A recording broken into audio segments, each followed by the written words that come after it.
McKisac is the oldest minority-owned professional design and construction firm in the country. And chair of the board, Cheryl McKisac Daniel, wants to help share her family's story. She wrote a book titled The Black Family Who Built America, The McKisacs, 2 centuries of daring pioneers. And she says she wrote it in part to help retell the story of American history, which often doesn't include the contributions of Black Americans. Now, the name of our book is The Black Family Who Built America, but of course we didn't build all the buildings in America, but Black people had largely a big hand in building a lot of the structures in America, and we're like the hidden figures. And it makes sense. I mean, history and books follow money, power, and authorship, not necessarily labor.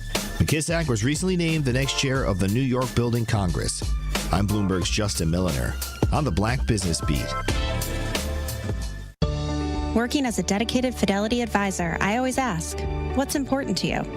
I'll look at those priorities and goals alongside your full financial picture to build a comprehensive plan designed to help grow and protect your wealth. With proactive portfolio insights and an eye on taxes, I'm here to help you make the most of your money. I'm Laura Maxwell, and I'm a dedicated Fidelity advisor. Learn more at fidelity.com/wealth. Investment minimums apply. Fidelity Brokerage Services, LLC, member NYSE, SIPC. Lowe's has the brands pros trust to get the job done. You can now shop new Catalyst fencing solutions and save big when you do. 10% off when you buy in bulk. Plus, save $180 on a DeWalt 12-inch dual bevel sliding compound miter saw. Now just $449. Our best lineup is here at Lowe's. Valid through 5/6 while supplies last. Selection varies by location.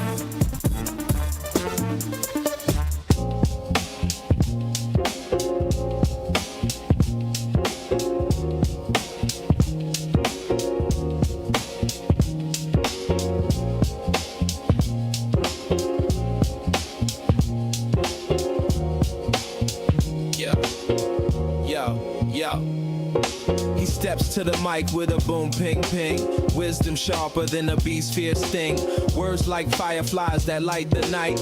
He turns the dark into blazing bright. Boom, ping, ping, the truth takes wing. Milwaukee's voice, let the city sing. Boom, ping, ping, hear the freedom ring. Sherwin's the king, all the airwaves king.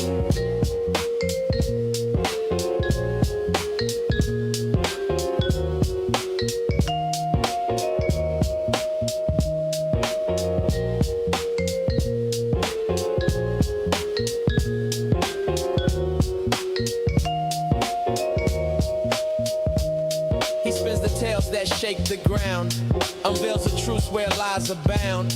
Politics, justice, social streams. He molds the chaos into dreams. No silence here, just the sound of change. Boom, ping, ping, rearrange. Boom, ping, ping, the truth takes wing. Milwaukee's voice, let the city sing. Boom, ping, ping, hear the freedom ring. Sherwin's the king, all the airwaves king. Through the static, through the noise, he amplifies the people's voice. Boom, ping, ping, like a heartbeat's call. He's got the wisdom to break down walls. Yeah. Da, da, da, da, da, da, da, da, da.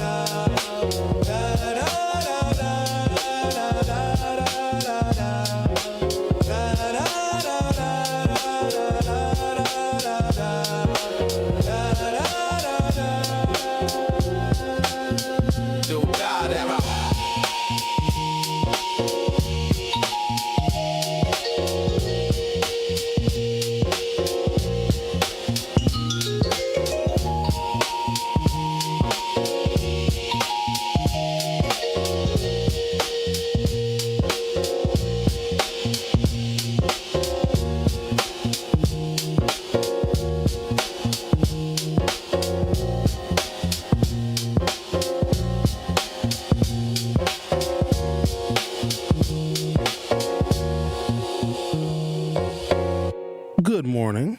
Welcome to the program. Today is Thursday, April 30th, 2026. Depending upon when you listen to this program, ain't no telling what you might hear or who you may hear from. Yesterday, for some reason, several senior citizens were threatening my life. But I'm not really fazed by it because that's a light day. But if you listen to the program on other times, other segments, other days, I may sound particularly socially conservative when it pertains to behavior, especially behavior in public. When you are amongst your friends and your family in private settings, I do not care what you do. You could be in various forms of dress. Like I tell you guys, when I'm at home, I'm not wearing a lot of clothes. And if you happen to come to my door when I'm at home and not expecting you, you might get a surprise. That's your fault for not calling first. Well, sometimes even if you do call first. But how we behave and how we act in public, and I know this is difficult for some people because it feels like their expression is being stifled. And I don't want anyone to feel that way.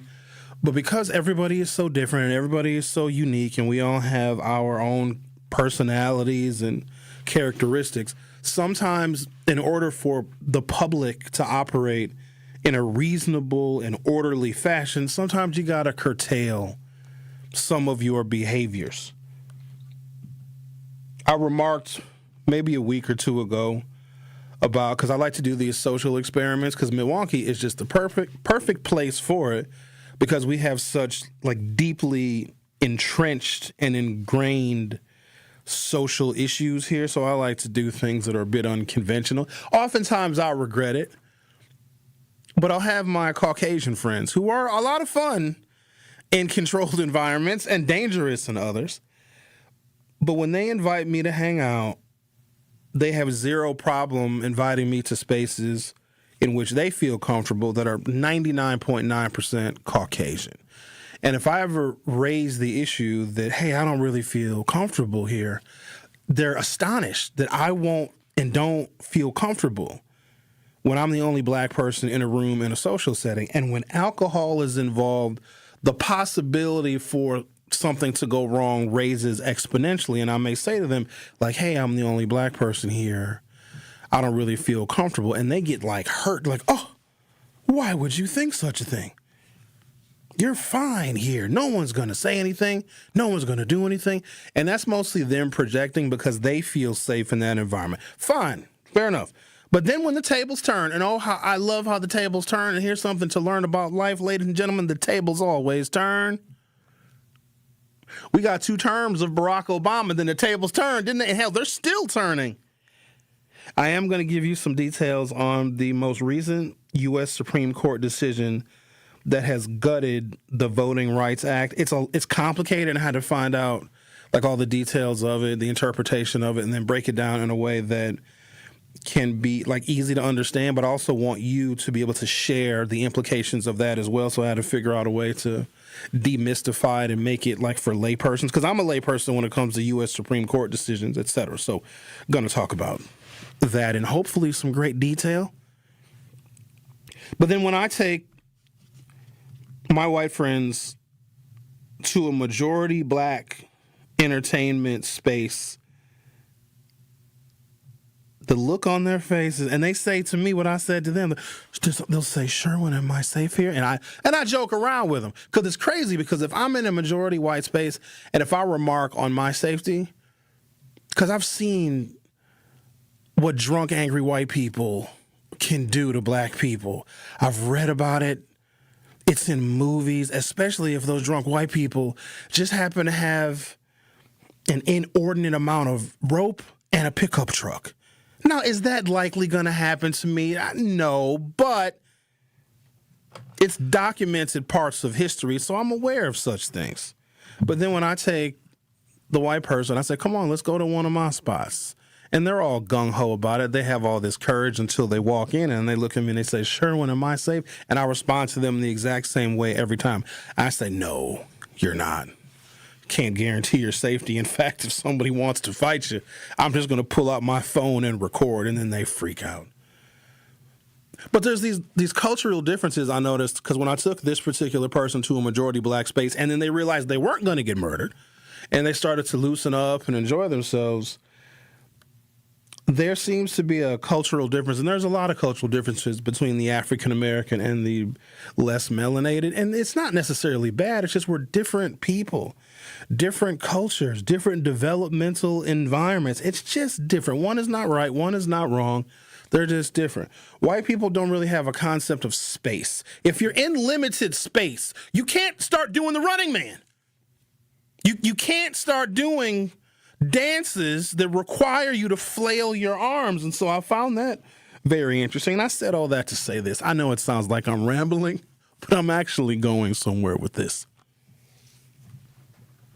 I am a stickler for behavior. If you are in public, there's some people that have such an incessant need for attention, and maybe that comes from the dopamine spikes that they get when they post things on the internet, because it feels good, doesn't it?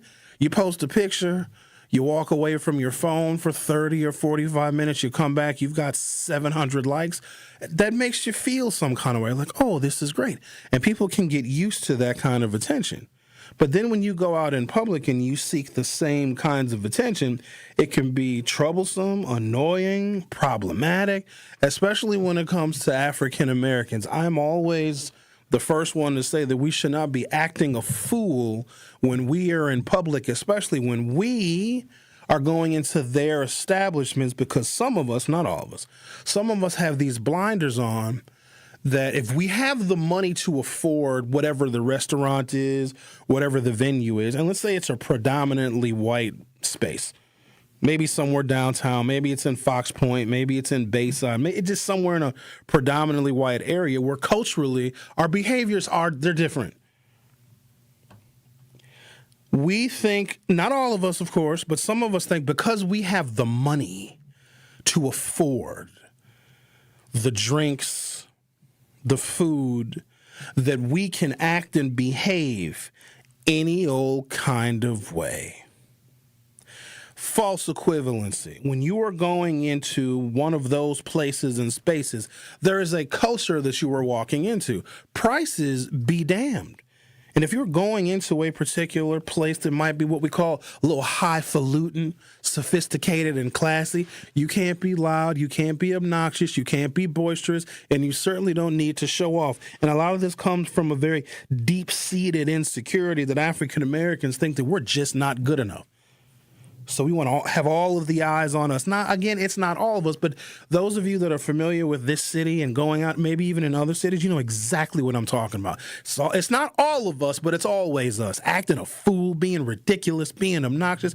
And I take particular offense to that. And let me tell you why. Let me tell you why I have this socially conservative streak at times when I'm out in specific places, because I know that I'm choosing a venue, choosing a restaurant, choosing a lounge, whatever it is, because I want to enjoy that culture of quiet. People are whispering, not yelling, where you're very polite, you're not rude. You know what I mean? Where you just, everything is subdued and it's relaxed and it reduces your anxiety. But then one group of loud people, and I'm not going to stereotype and say it's women, but don't let it be your birthday, because where are my papers? I'll find some old papers. I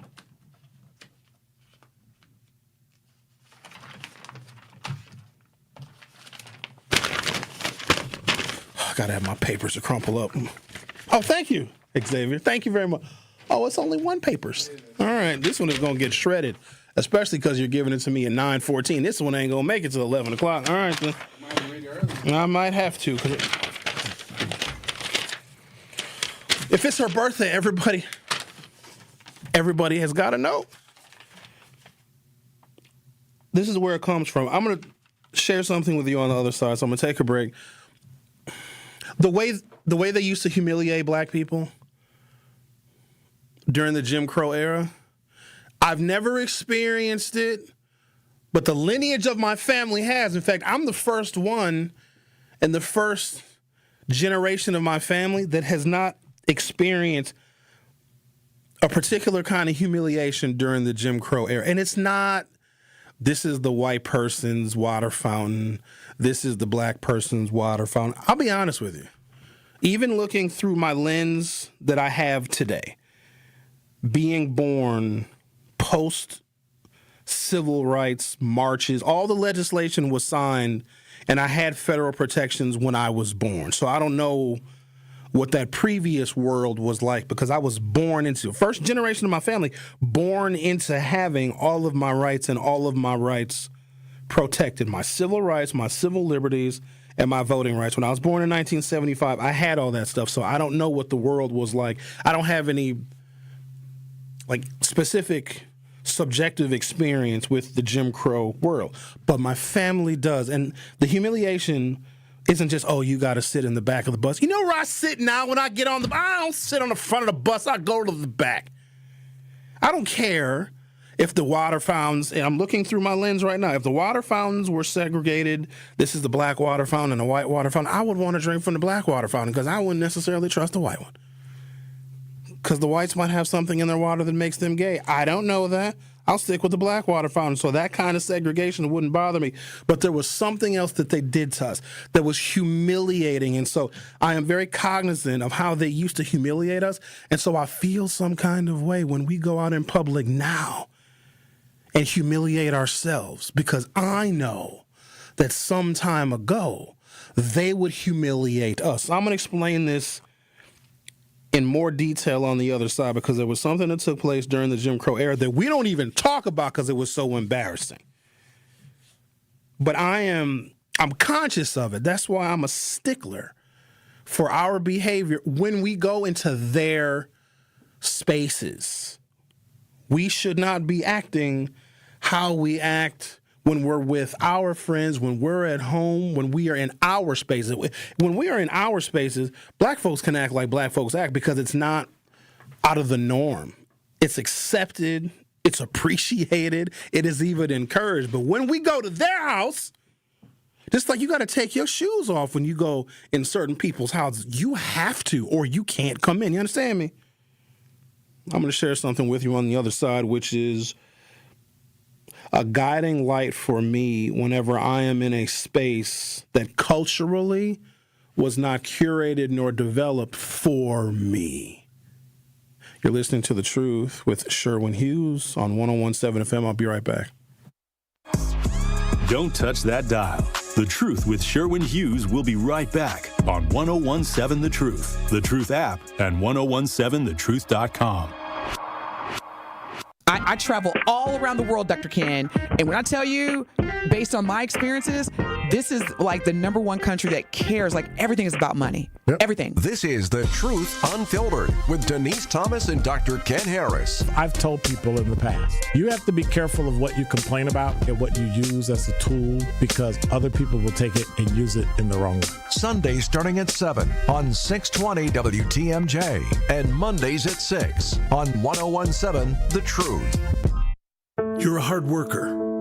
Provide for your family and help out in your community. You've been there for so many others.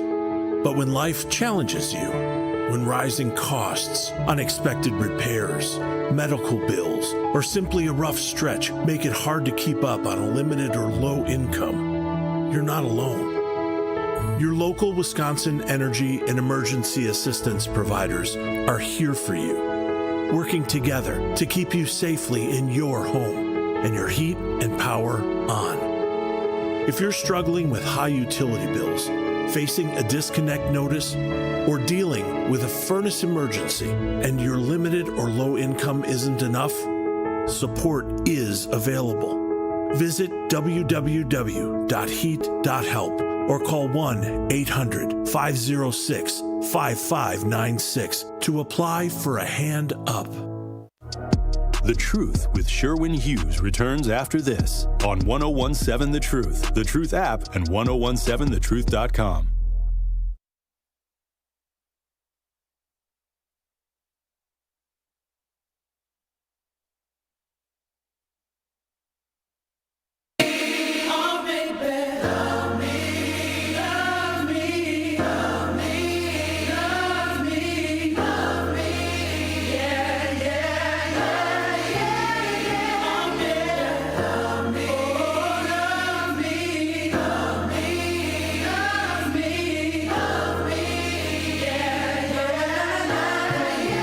We titled the show Build the Wall. Remember when that was a thing, when we had to build the wall? Now we don't even talk about the wall. Like, has something happened where we didn't need to build the wall? Maybe we need to build the wall locally. It might be a bit of a controversial take, but hell, I don't care. You got to do what you got to do. If our entertainment districts in the city of Milwaukee are being overrun by people who seek to cause havoc and chaos, because that's what they're going to do. And let's please get away from thinking, oh, the young people need something to do. If you are under the age of 18, the city of Milwaukee, nor its taxpayers, are responsible for what minors do after 11 o'clock. I want to be abundantly clear about that. If you are under the age of 18, really if you're under the age of 21, the city has no obligation to provide late-night entertainment for you, nor should they. But what cannot happen is adults who want to go out to an entertainment district should not be interfered with nor interrupted by people who are not even young enough to be in those bars and those lounges, et cetera. So if we have to, as Alderman Bob Bauman is suggesting, gate off or wall off some of our entertainment districts like, they do in other cities, that's not oppression, because it's a lot easier to police outside of the perimeter of our entertainment district, which would be Brady Street and Water Street would be the most likely candidates for gating. I think it's a great idea because then you can screen. You can certainly check IDs, and you also can have a little small cover charge because there are some people that will pay a little $5 cover charge to get into an area where you're not going to be messed with or interfered with by a 15 or 16-year-old at 1:30, 2 o'clock in the morning. And then the food trucks, if they want to exist, I don't know, put them somewhere outside the perimeter. I think that was less of a concern for me when the city said they were going to close the food trucks at 10 o'clock, because if you have an element that is gathering that is causing a lot of trouble and taking up a whole bunch of police resources, then you can't turn that area into a place that's a big restaurant. And plus, food trucks can just go and occupy another part of the city, or they can adjust their hours, because this is about public safety. But I do believe there are some people that will pay, I don't know, $5-10 to go into an area that is safe and it's gated.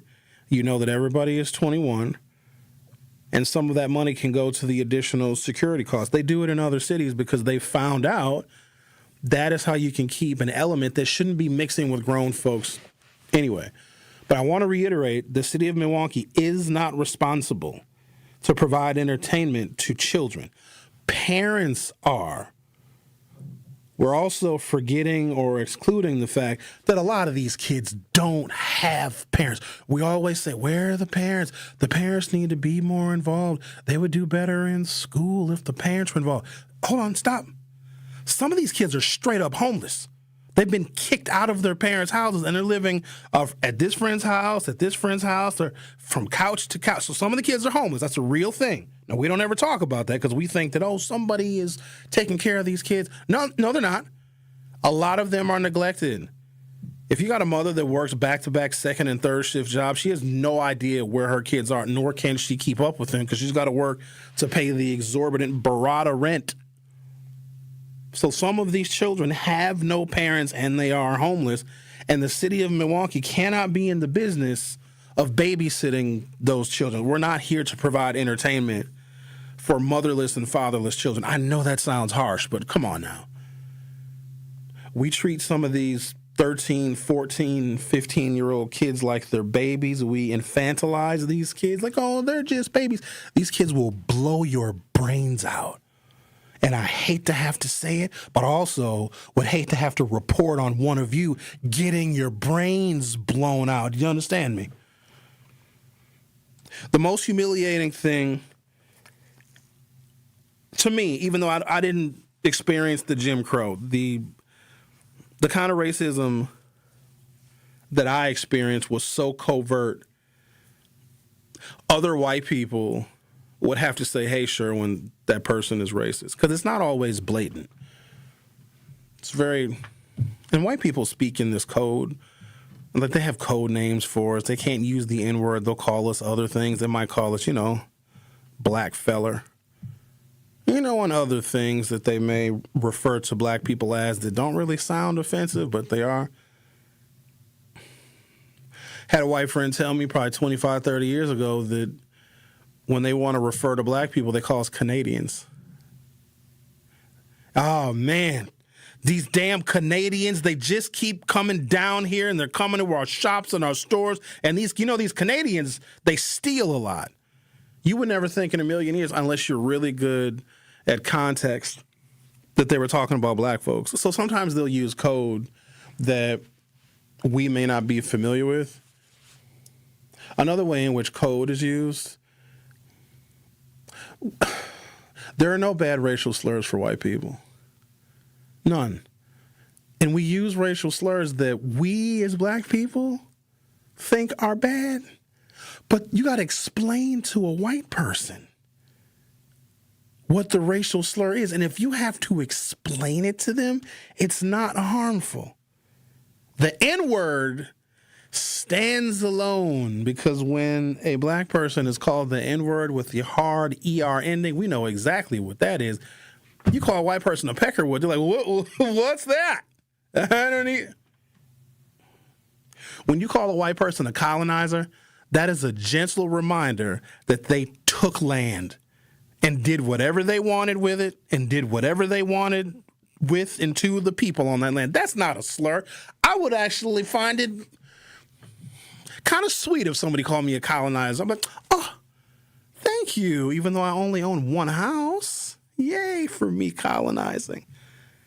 So we don't even have the ability to humiliate them the way they can humiliate us. But speaking of humiliation, and this is why I am so conservative when it comes to how we behave, because I think that we are humiliating ourselves. We're putting on like a minstrel show for them when we go and we act a fool.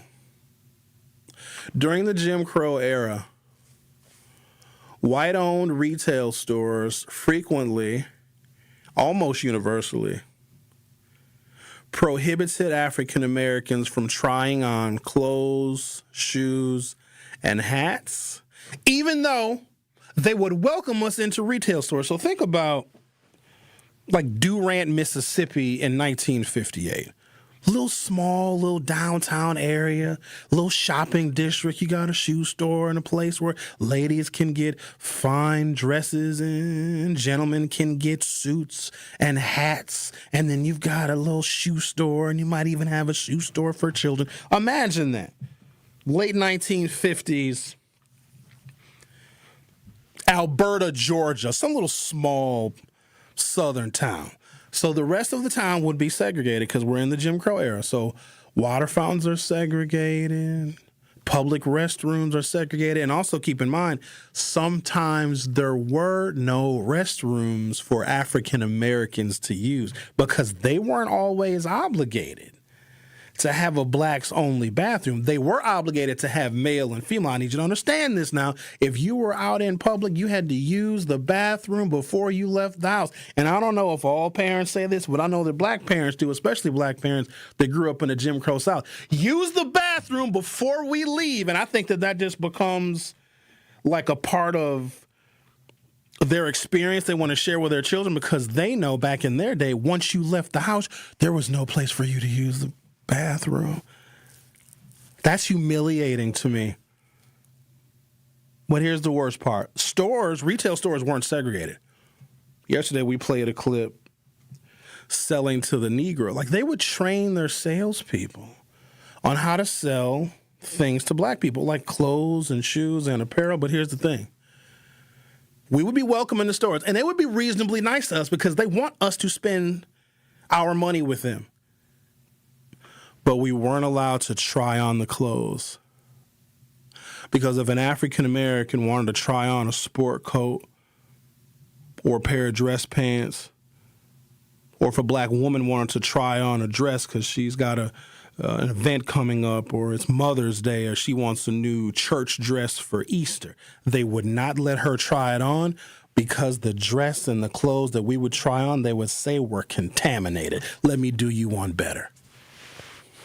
If you purchased something that you did not try on, can't even put a hat on your head because it was contaminated and they could not and would not resell it. So let's say you go to the clothing store and you have a pretty good idea of what your size is. But you know some things can run small. It may look like it fits you, but when you get it home and you try it on the shoulders a little bit tight, the sleeves are a little bit too short, you can't return it because it was contaminated. That is humiliation. Do you know how we used to buy shoes? And I want everybody to know this because we are over here pretending like this was not 60 years ago. You would have to trace your foot on a piece of paper and take the tracing of your foot. You get a pencil or a pen, you put your foot on a piece of paper and you trace it, and you would have to buy your shoes based upon tracing the outline of your foot on a piece of paper because you couldn't try on shoes. That is humiliation.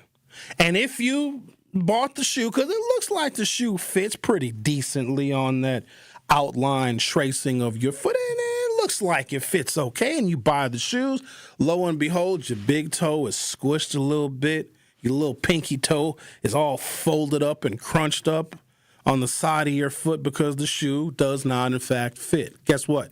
You can't return it because once an African American in the Jim Crow South bought a pair of shoes, those shoes could not be returned because they were contaminated. I need you to just think and understand how they used to humiliate us. And that was just how we lived our lives. And so this is why a lot of your grandmamas and great-grandmamas had a sewing machine, didn't they? They may go to the retail store, and they would welcome us in. I think this is a misconception that we may not be familiar with. Oh, they want you to come into the store and look around and browse. You just can't try anything on. And so what grandmama, great-grandmama would do is she'd go in the store, and she'd look at the dress that she ultimately would like to buy, but she can't take the risk of buying the dress and trying the dress on and the dress not fitting. She can't return it. She just wasted her money, which we had to work harder to get less of. And she would look at the pattern and look at the material, go to the fabric store and make her own. This is what we had to do. I find that humiliating. And so when we do things now in public that are humiliating, it harkens back, to me at least, to that time, even though I wasn't around for it. That would have been probably the only thing in the Jim Crow era that would have really made me upset. To be greeted with a smile when you walk into a retail outlet, to be able to purchase things, but if it does not fit, you can't return it because just the clothing being on your body contaminated them. Now, there was a couple of instances where they would allow you to try on, get this now, in the rare cases we could try on clothes in retail stores in the Jim Crow South, we would have to do so over our own clothes. You couldn't go into the dressing room. You would have to try on, a gentleman, a man would have to try on a suit coat over the suit coat he's already wearing, meaning it's not going to fit. The Truth with Sherwin Hughes on 101.7 FM. We'll be right back. Don't touch that dial. The Truth with Sherwin Hughes will be right back on 101.7 The Truth, The Truth app, and 101.7thetruth.com. At Milwaukee College Prep, we don't leave success to chance. We're designed for it. With strong support, high expectations, and a team committed to excellence, our educators turn belief into outcomes every day. If you believe every child deserves an excellent education, join Milwaukee College Prep. Apply today. Visit mkeprep.com/jobs. Don't miss one of Milwaukee's favorite summer traditions, the U-Path Ride for Arts, presented by Miller Lite, returns Sunday, May 31st. Ride a fully closed 20-mile course across the Hone Bridge with incredible lakefront views. Kids 12 and under ride free thanks to the Brewers Community Foundation. All in support of Southeastern Wisconsin Performing Arts. 7 a.m. start, finish at U-Path Fest on Summerfest grounds. Register today at upathride.org. That's UPAFRIDE.org. You served behind the desk. You served in combat. You did 4 years and got out. You were drafted. You gave 20 years. You gave exactly what your country needed. And so did you. When you raised your hand and swore an oath to your country, when you put your name on a dotted line, you became part of only 1% of Americans who did the same. You are a veteran. You are a veteran. You are a veteran. Because no matter when, where, or how you served, you made a sacrifice for your country, and you deserve support. If you're struggling with life after service, don't wait. Reach out. Reach out to a loved one, to a fellow veteran, to VA. Find resources at va.gov/reach. Brought to you by the United States Department of Veterans Affairs and the Ad Council. Did you know that for 80 years, Paralyzed Veterans of America has been a lifeline for our nation's veterans with spinal cord injuries and diseases like MS and ALS, and all people with disabilities? In just the last 12 months, PVA has funded research of the first non-addictive pain medication in over a decade, partnered with an award-winning sports anchor to fight for accessible medical care for women veterans, ensured all women with disabilities feel seen and empowered with help from a top cosmetic company. And that doesn't even include what PVA have done over the last 80 years, like secured the passage of the Americans with Disabilities Act, pioneered wheelchair basketball, helped design iconic landmarks, made the DC Metro a model transit system, and wrote and distributed resources in over 60 countries in 4 languages. None of this would be possible without your help. Every breakthrough, every battle won, and every life impacted is driven by you. Visit PVA.org to learn more. The Truth with Sherwin Hughes returns after this on 1017 The Truth, The Truth app, and 1017thetruth.com.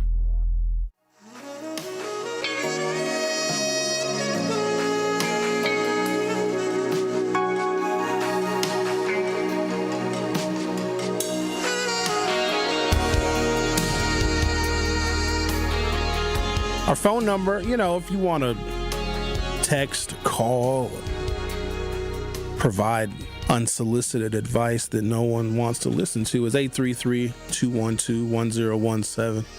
833-212-1017. During the Jim Crow era, white-owned retail stores frequently prohibited African Americans from trying on clothes, shoes, and hats to prevent, quote, contamination.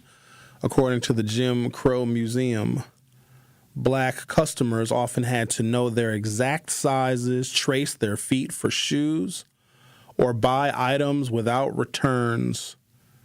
This humiliation spurred the reliance on the Sears catalog. Prohibition on trying on African Americans were often barred from fitting rooms to try on clothes or shoes. The no return policy, items purchased by Black customers could not be returned, making the inability to try them on especially detrimental. I think this is just humiliating. Like, you'll take my money, but you won't allow me to try on the clothing and the apparel. Or if I buy it and take it home and try it on and it doesn't fit, I just wasted that money. Respectable shopping. In some instances, Black shoppers knew which specific stores might allow them to try on items over their own clothes, but these were exceptions to the general rule. And I love when people say, well, Sherwin, if they don't let us try on clothes and shoes, and if we can't return them, we'll start our own clothing store. No, you won't. No, you won't. What happened in Greenwood and Tulsa? First of all, that could happen again. That's number one. And let's say there's a whole bunch of African Americans in whatever small town somewhere in the deep South where they were just tired of being disrespected by not being able to try on clothes and shoes and hats and not being able to return things that don't fit. And they said, we're going to start our own clothing store. Where are you going to get your apparel from? You couldn't directly source from China back then. Who's going to give you a loan to open up your business, to get your inventory and to hire your staff? Who's going to do that? Who is going to, hold on, wait now. Who's going to rent you the storefront so that you can even have a retail store? The bank is not going to give you any money. They're not going to rent or lease a storefront to you because they don't want you as an African American to be a part of the competition of selling clothes and shoes and hats to other African Americans. That's the part that we leave out. And we're so oversimplistic. When we get segregated or pushed out or marginalized, black folks always go to the default setting. Well, we'll just create our own. There's a reason why we don't create our own, because in capitalism, you have to get the capital from the capitalist, and the capitalist does not want you to be competitive. If you think about it, it makes a lot of sense. Why would I, if I'm going to exclude African Americans from the full range of services at my store, why on earth would the banks allow, would the people that own the real estate allow black people to have their own? If you wanted to have your own, and this is another reason for the migration, you had to leave the South altogether. Because you come up north, and the white banks are like, oh my God, we'll totally give you a loan. 39% interest, but oh my God, yes. Oh, hello, Mr. and Mrs. Blackie, you would like to rent or lease this office space that I have on Wisconsin Avenue so you can have your own clothing and retail store? Absolutely, we'll rent it to you. We're not like the South where they wouldn't rent this space to you at all. We'll rent it to you up here in Milwaukee of the Wisconsin. $17,000 a month. Exceptions and resistance. Some black entrepreneurs like Maggie Walker did open stores, allowing black customers to shop with dignity, including trying on clothes. So it wasn't a universal prohibition, but it became a part of cultural life back then. Fast forward to today, where we have, I'm going to call it a behavior problem, and I can get deep into the weeds on children that aren't parented. We also oversimplify that too. Where are the parents? Non-existent. Non-existent. I'm going to humor you all for a moment because we like to overstate the impact of the crack epidemic. Like, I was alive in that time, and it's not like you're driving down the street and you know how you have to dodge potholes now? Like, back in the day, you didn't have to dodge crackheads like potholes. Like, oh, there's another one. Oh, this crack epidemic. There weren't crackheads falling from the sky. It wasn't, like, how often do you see heroin junkies just, like, out in the wild? You got to, like, go to places. You know what I mean? You got to, like, look for them. Kind of like how white people look for morel mushrooms. You know how they go out and they forage? You got to look. You got to uncover some dirt.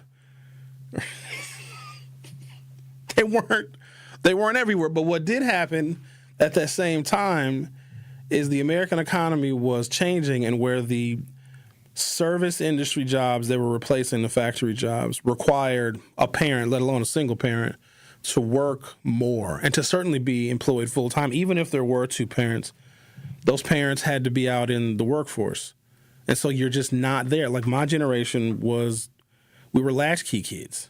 Now, for the most part, we had some levels of discipline when we needed to, but we weren't really parented like that. There was no helicopter parent. In fact, our parents would just, don't you need to go outside and play? Kids used to get abducted. Baby Jessica fell down a well. You know what I mean? We just disappeared.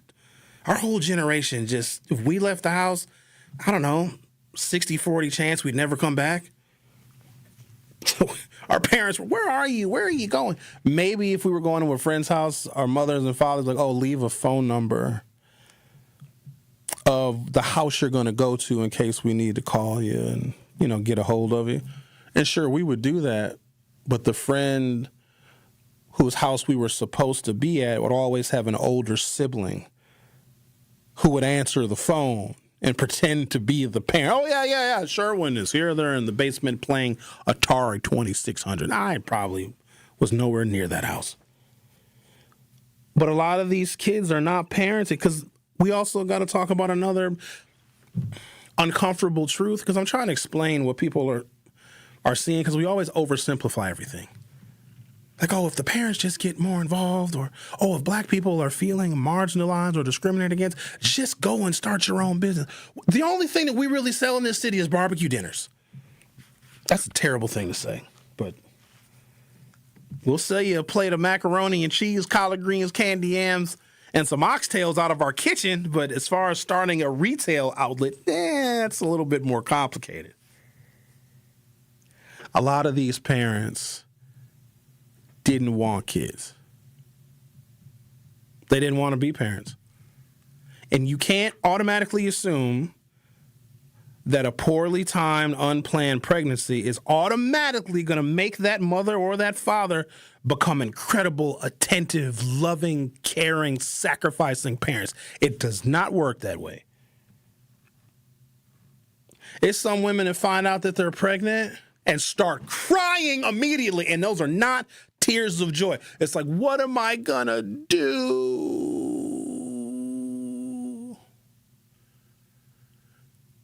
These kids that we have to try and find a municipal solution for are neglected, unloved, and unwanted. We think that these parents are just, I don't know, maybe busy doing other things and not paying much attention to their children acting wild in the streets. The parents don't care because they didn't want kids anyway. And then the woman gets pregnant again. She wants that child even less than the first one. Do you understand how that's a thing? And it's very uncomfortable. It's a horrible thing to talk about because, you know, we're supposed to love children. No, people don't. Not like you think. And the behaviors that you are seeing, like a one-to-one correlation. These kids are unloved, unwanted, undisciplined. They are neglected. A lot of times they're abused. And then they all come together and they want to invade the spaces and places where people just want to go out and have a good time. And we have to prevent that element from interfering with good people, especially because some of these kids are armed. I'm going to take a break, come back, talk about the proposal to potentially gate off entertainment districts, because this summer is going to be a rough one. I know I say that every single spring. I warn people, oh, this summer is going to be rough. But guess what? I'm right every time I say it. Look at this, Xavier. Look what I did to my... I'm going to have to read this soon because there's not going to be much left of this. All right. Make sure you join us on YouTube. Nah, I just threw it. Damn it. I was going to say, don't lose it. Yeah, I know. Well, I got these papers here. Whose papers? These Tori's papers. Sorry, Tori. If you go to YouTube.com or open up your YouTube app from your smartphone or other mobile device, search 1017 The Truth and hit subscribe. You'll be able to view the live stream of the program, also participate in our very unpredictable chat, but then also you'll be able to participate in our daily YouTube poll. Should we gate off our entertainment district? It's a simple yes or no. Would you feel more comfortable going out if you knew that a certain element that might cause mayhem, and there's going to be mayhem anyway, because when people get drunk, man, the human being is a fascinating specimen when you add ethyl alcohol to their system. Some people take off their clothes. Some people get very angry. Some people just cry. It's even worse when it's a man. Man, Sherwin, I don't even know why this is... It's not coming down. I don't even know why this is going on. Because you had 13 shots of 1942. You think so? Here, give me a hug. No hugs for you. The Truth with Sherwin Hughes on 1017 FM. We'll be right back. Don't touch that dial. The Truth with Sherwin Hughes will be right back on 1017 The Truth, The Truth app, and 1017thetruth.com. Need a way to hype up your day? Hello, is this Shirley? This is she. Shirley, you are our Gruber 5K giveaway winner this quarter. Congratulations. What would you do with $5,000? Going to look at buying me a pickup truck. That will be some of my down payment. Stay tuned into 1017 The Truth for your chance to be entered into the Gruber Law Office's 5K giveaway. For contest rules, visit 1017thetruth.com. I love you guys. I got money now. Need a quick, delicious way to fuel your day? Try one of our new protein power plays from Cousin Subs. Power ham, power turkey, power club, power tuna. 4 craveable 5-inch subs on freshly baked Italian bread. Packed with protein, up to 33 grams. All for just $7.99 for a limited time. It's the flavor you love with the fuel you need. Grab a protein power play in store, online, or on the Cousin Subs app today. Cousin Subs, we believe in better. Our children deserve a real chance to make it in life, and a good education is a passport to opportunity. At City Ford Collective, we're working to make sure there's a great Milwaukee school for every Milwaukee family, because more good options lead to better outcomes. And who doesn't want that? Together, we can give every child the foundation they need to thrive, and a stronger future for kids means a stronger future for Milwaukee. To learn more about our mission, visit us at cityfordcollective.org. That's cityfordcollective.org. You're a hard worker. Provide for your family and help out in your community. You've been there for so many others. But when life challenges you, when rising costs, unexpected repairs, medical bills, or simply a rough stretch make it hard to keep up on a limited or low income, you're not alone. Your local Wisconsin energy and emergency assistance providers are here for you, working together to keep you safely in your home and your heat and power on. If you're struggling with high utility bills, facing a disconnect notice, or dealing with a furnace emergency and your limited or low income isn't enough, support is available. Visit www.heat.help or call 1-800-506-5596 to apply for a hand up. The Truth with Sherwin Hughes returns after this on 1017 The Truth, The Truth app, and 1017thetruth.com.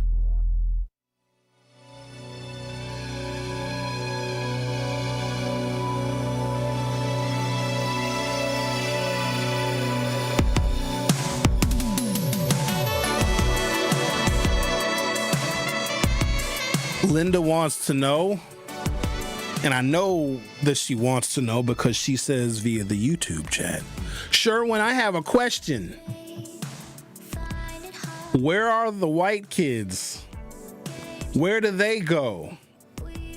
What do they do for fun? What do they call fun?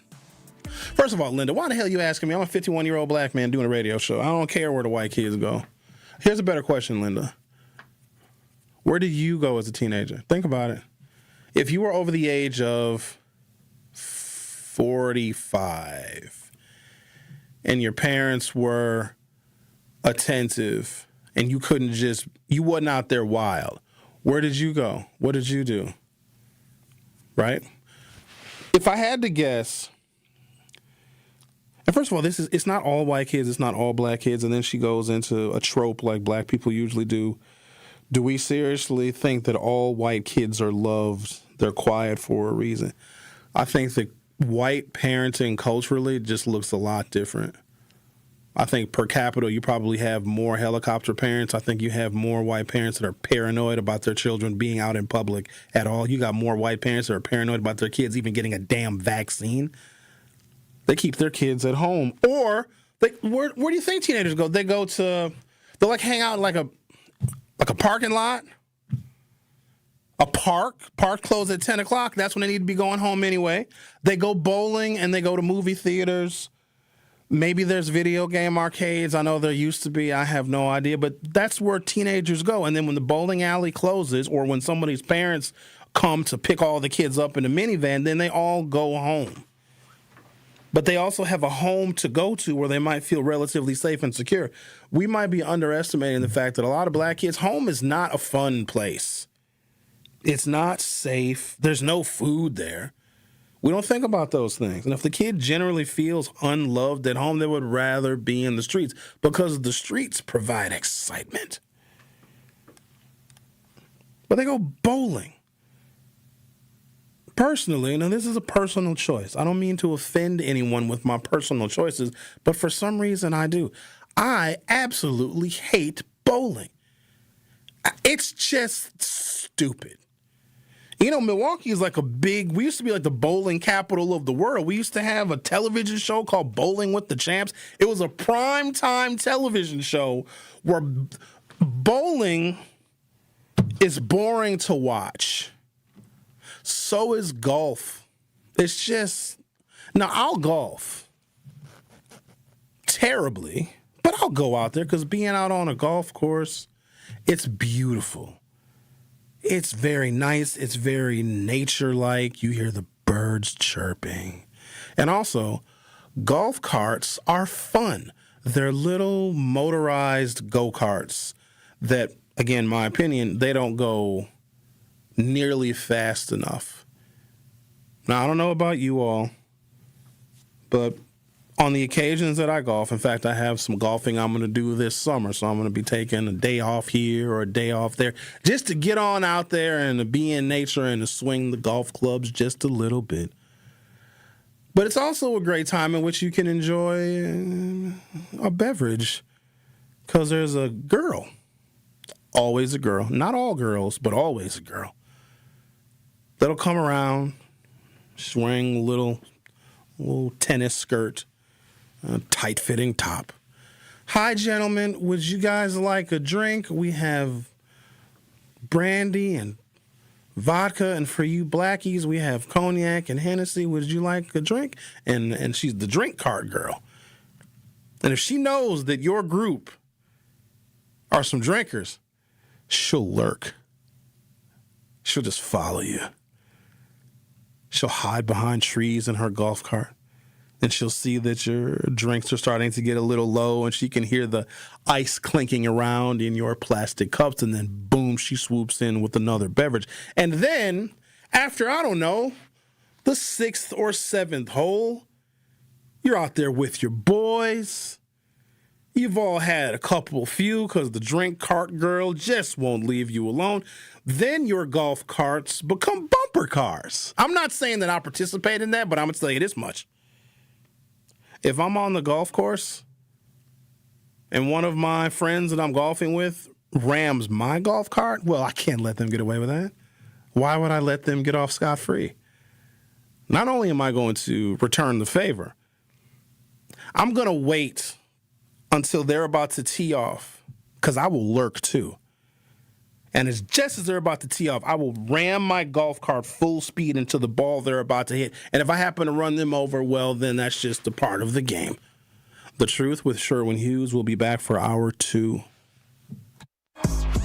Don't touch that dial. The Truth with Sherwin Hughes will be right back on 1017 The Truth, The Truth app, and 1017thetruth.com. Brew Crew Tuesdays are back on May 12th. Curio sends it deep to left, and there she goes. Catch the Brewers on local TV as they play the San Diego Padres. And Yelich launches one deep right center field. Forget about it. Oh, my goodness. Third deck. Brew Crew Tuesdays are presented by Construction Business Group. Tune in May 12th at 6:40 on Fox 6 in Milwaukee, or check your local listings to watch the game. This is Sherwin Hughes from The Truth with Sherwin Hughes. And Truth Nation, you can now watch my show live on YouTube every day from 9 a.m. until noon. Yep, you can get 3 full hours of watching Sherwin doing his thing, streaming live on YouTube Monday through Friday. You'll get the same insightful conversations about policy, politics, and lifestyle, while also seeing my reaction to the unpredictability of our listeners. So go to YouTube right now, subscribe to 1017 The Truth, and see this wonderful smile live every day. 70 million people in the U.S. have learning and thinking differences, like ADHD and dyslexia. Each has their own story. This is ours. At first, I thought it was just a phase. Then schoolwork became a struggle. Emotions got bigger, and my kids started falling behind. I felt alone, like I was lost in the dark trying to find answers. Then I learned about Understood.org, a nonprofit empowering parents and kids like us. It was like we had a light to show us the path ahead. Whenever new challenges came up, their guidance helped us figure out our next step. We still have tough days, but now we have direction. And I have the tools and resources I need to help my child thrive. No matter where you are on the path, Understood can help you keep moving forward. Visit understood.org/yourpath today. Teachers are dynamic leaders, shaping a new generation. They bring a variety of perspectives from diverse backgrounds, innovating how they teach to prepare students for our fast-changing world. Achieving this takes skill and expertise. They're tireless explorers, creatively discovering a universe of solutions, telling stories, experimenting, inspiring, mentoring, connecting cultures, and connecting with each other, leading by example. Experience the unique joy of helping students thrive. Teaching is a journey that shapes lives. Are you ready to begin? Explore teaching at teach.org, a campaign supported by the U.S. Department of Education, Teach.org, and 1 million teachers of color. Listen to the man who tells you exactly how he sees it. The Truth in the Afternoon with Dr. Ken Harris every weekday from 4 p.m. to 6 p.m. on 101.7 FM, 1510 AM WGKB Waukesha and W269DL Milwaukee, a locally owned Good Karma brand station. This is The Truth with Sherwin Hughes on 101.7 The Truth, The Truth app, and 1017thetruth.com.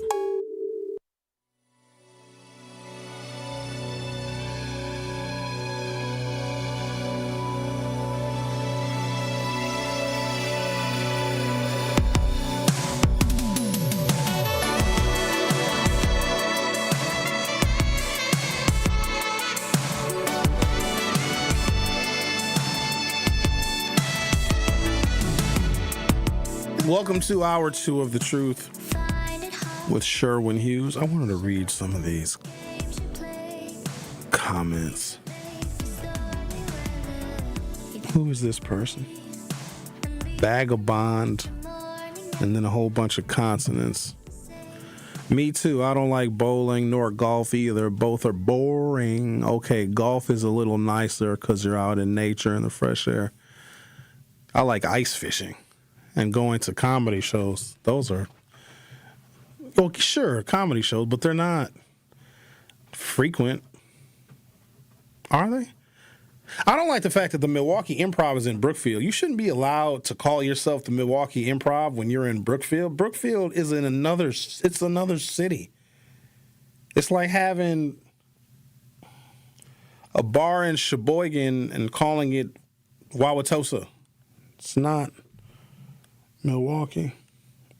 RC says, sporting events, I have never been around so many white people until I went to a Badgers football game. Homecoming game. Felt like less than a chocolate chip. We tend to scan for other blacks. I've never been to a Badger football game because I didn't go to UW-Madison. In fact, screw UW-Madison. Have I been to Madison before? Oh, more times than I can count. Especially when I was an undergrad, but no, I'm not going to drive however long it takes to get to Madison, and then you got to park your vehicle, and of course you got to do some tailgating. I'm too old, and that's not my school. I wish the University of Wisconsin-Milwaukee had a football team because I think they would be fantastic. They got a basketball team. I don't know why they don't have a football team. What else we got here? Just heard your voice on the radio. Now see you and Tori. Yeah, y'all got it for Wisconsin. Milwaukee is Wisconsin. I don't even know what that means. I'm not sure what that means. A lot of times when I read these comments on YouTube, they're out of context because you all are talking to each other and not me. RC says, why do we treat white people like aliens? He says, it's one thing to walk amongst white people, but to be in a crowd of white people, young and old, they mind their business for the most part. They do. Now, don't let these internet videos fool you where you have a random Karen just questioning a black person's being. Like, oh, why are you here? That never happens to me. And I'm so prepared for it. It just doesn't. What is it about me that white people don't come and get in my face and tell me I need to leave? I want to experience it. Even though I don't want to experience it, I would be very upset. But it just doesn't happen to me. I am disturbed by what happened to my friend and colleague Kyle Wallace when he was at the McKinley Marina. I thought that the actions and the offensive language used by that marina employee are wholly unacceptable, and I'm really, really disappointed by how it was handled. And I listened to Kyle on a couple of different programs talk about what he experienced. And here's where I give Kyle a tremendous amount of credit and why I understand why he is so incredibly frustrated. That happened last year, and he kept quiet about it because he was waiting for the county to make it right, to either apologize to him or make some kind of restitution or discipline the employee that did use racially offensive terms. And I was listening to one of Kyle's shows, and then Lisa called in, of course, and said some mess like, well, if the white people are not nice to us at the marina, we should get our own marina. Shut up. You know how time-consuming it is for black people to have to just go and just start their own? No, that is a public marina. Public means everybody. And plus, I wouldn't want to go to the black-owned marina. I have a feeling something bad might happen. But it wouldn't be racist, though. I'm so disappointed. Because that's not... First of all, it's not acceptable. And the fact that Kyle stayed quiet about it for as long as he did, and I was telling a friend this, they need to be, and this is not a nice thing to say, but I just got to be honest with you. If something like that happened to me, and I got friends with boats, and I've been to that marina, and yes, they do pump your gas for you. They don't want boaters pumping their own gas because it's a bad idea, because boaters are rarely sober, and you just don't want to deal with a boater. It's not like a gas station with a car, even though sometimes those people aren't sober either. Because I've been to that marina on somebody else's boat where you take care of the transaction, they pump your gas for you. They need to be real happy that happened to Kyle. Because if that would have happened to me and one of my friends, I would have gone nuclear. I tried to not ignore the situation, but I really didn't want to talk about it because it implicates an ignorance to the kind of racism that black people always yet and still have to give examples that it actually exists, because we get gaslit when we say, oh no, there's still, racism and poor racist attitudes when it comes to African Americans, and white people will be like, no, there's not. Barack Obama got elected. So we always have to use these examples to prove that it exists. And then when there is proof, like audio proof and there is video proof, and we still pretend like it doesn't exist. Whether this happened or not, I don't know. Somebody said that white person's use of offensive racial language is freedom of speech. Not when you are serving the public. You do not get to speak to individuals who pay county property taxes and a 0.2% increased sales tax to be treated that way when you are using a public facility. That is not acceptable. I'm really, really, really disappointed. And the disappointment that I'm feeling makes me have to rethink a whole bunch of things. When it comes to who I'm going to vote for, and we got some voting we're going to have to do in the year 2026 and beyond, and I am going to get to what the U.S. Supreme Court decided when it omitted the use of race in creating legislative districts that is going to have an impact that I don't even know if we'll even be able to understand how immense the impact is going to be until we're actually in the throes of it. So I do want to make sure that people are aware of that. So anybody that I vote for, and obviously I'm a party line voter, but I know within the party that I vote for, there are often choices. And if I have to, well, I don't have to, but I will, I'll give you objective reasons. It's real simple why I vote for Democrats. A bad Democrat in 2026 and beyond, a bad one now, is better than a good Republican. Some people will say, oh, I'll hold my nose and vote for whomever. I don't necessarily look at it like that. That's not really my perspective. But I'd rather have adding a member to a Democratic caucus. They may not be the best Democrat, but at least they're going to vote and support the initiatives of the political party that at the very least, recognizes the humanity of black people in the face of historic oppression. And Republicans can win and do win, first of all, by cheating, by gerrymandering districts, by getting landmark Supreme Court decisions. They can win, but they also can win by completely ignoring the wants, needs, and wishes of black people and actually making things more difficult for black people. Anything related to DEI, and DEI is wherever too much diversity exists, it must be DEI. Let's make it illegal and unconstitutional, like affirmative action. It's just insane to me how a black person that out of one side of their neck will complain that discrimination is real and racism is real, and they'll tell you when they've been called the N-word, or they'll tell you when they have been treated unfairly, and they will tell you when they have felt slighted or marginalized, but at the same time, vote for a party that doesn't even want us to exist. I'm so confused. But I got a lot of voting I got to do, but one of the things that I require, because you got to have a set of standards, you know what I mean? Otherwise, you'll just be out here all aimless and willy-nilly. Like, I have a set of standards. Whoever it is that I vote for has got to demonstrate some kind of ability to call out racism, to combat it, to fight it, and to look for a policy solution. Now, you can't change people's attitudes. There's no law, no bill, no ordinance that's going to change how someone thinks about another person. But if there's something that is structural or institutional that has proven to lessen a black person's opportunities for success, there is a legal remedy to that.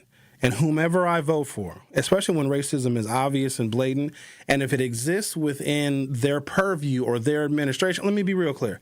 If I ran a company, a big old company, a big one, how many employees is big? 50,000 employees. 500,000, that's too big. 100, no, bigger than that. 219 employees.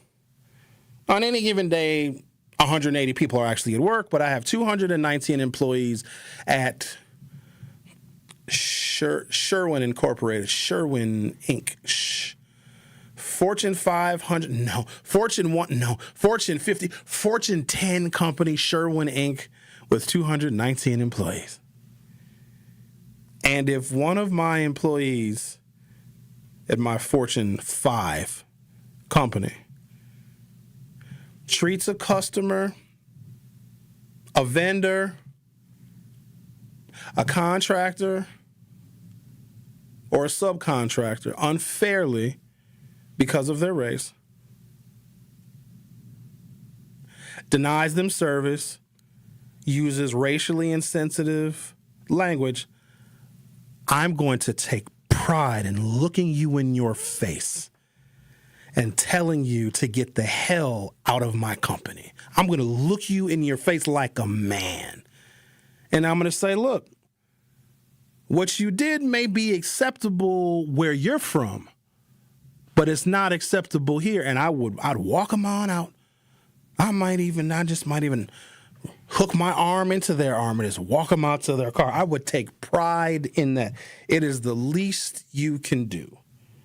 And then I would expect my employees to know that I have their back, because you are not going to have to work with a troglodyte that has racially insensitive or racist motives in their heart. You can work somewhere, but you can't work for me.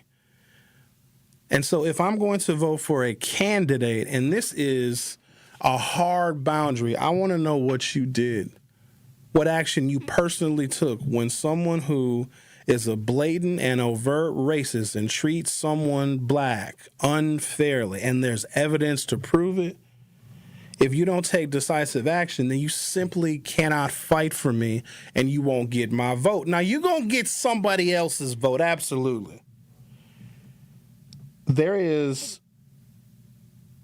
a deep affection for African-American candidates that allow white people to express all of their views, including racist ones. That is a black candidate that is much more likely to get traction in the white community. But again, this is me. I'm not a candidate for public office, because the worst thing that could happen if I was ever a candidate for public office is that I would win.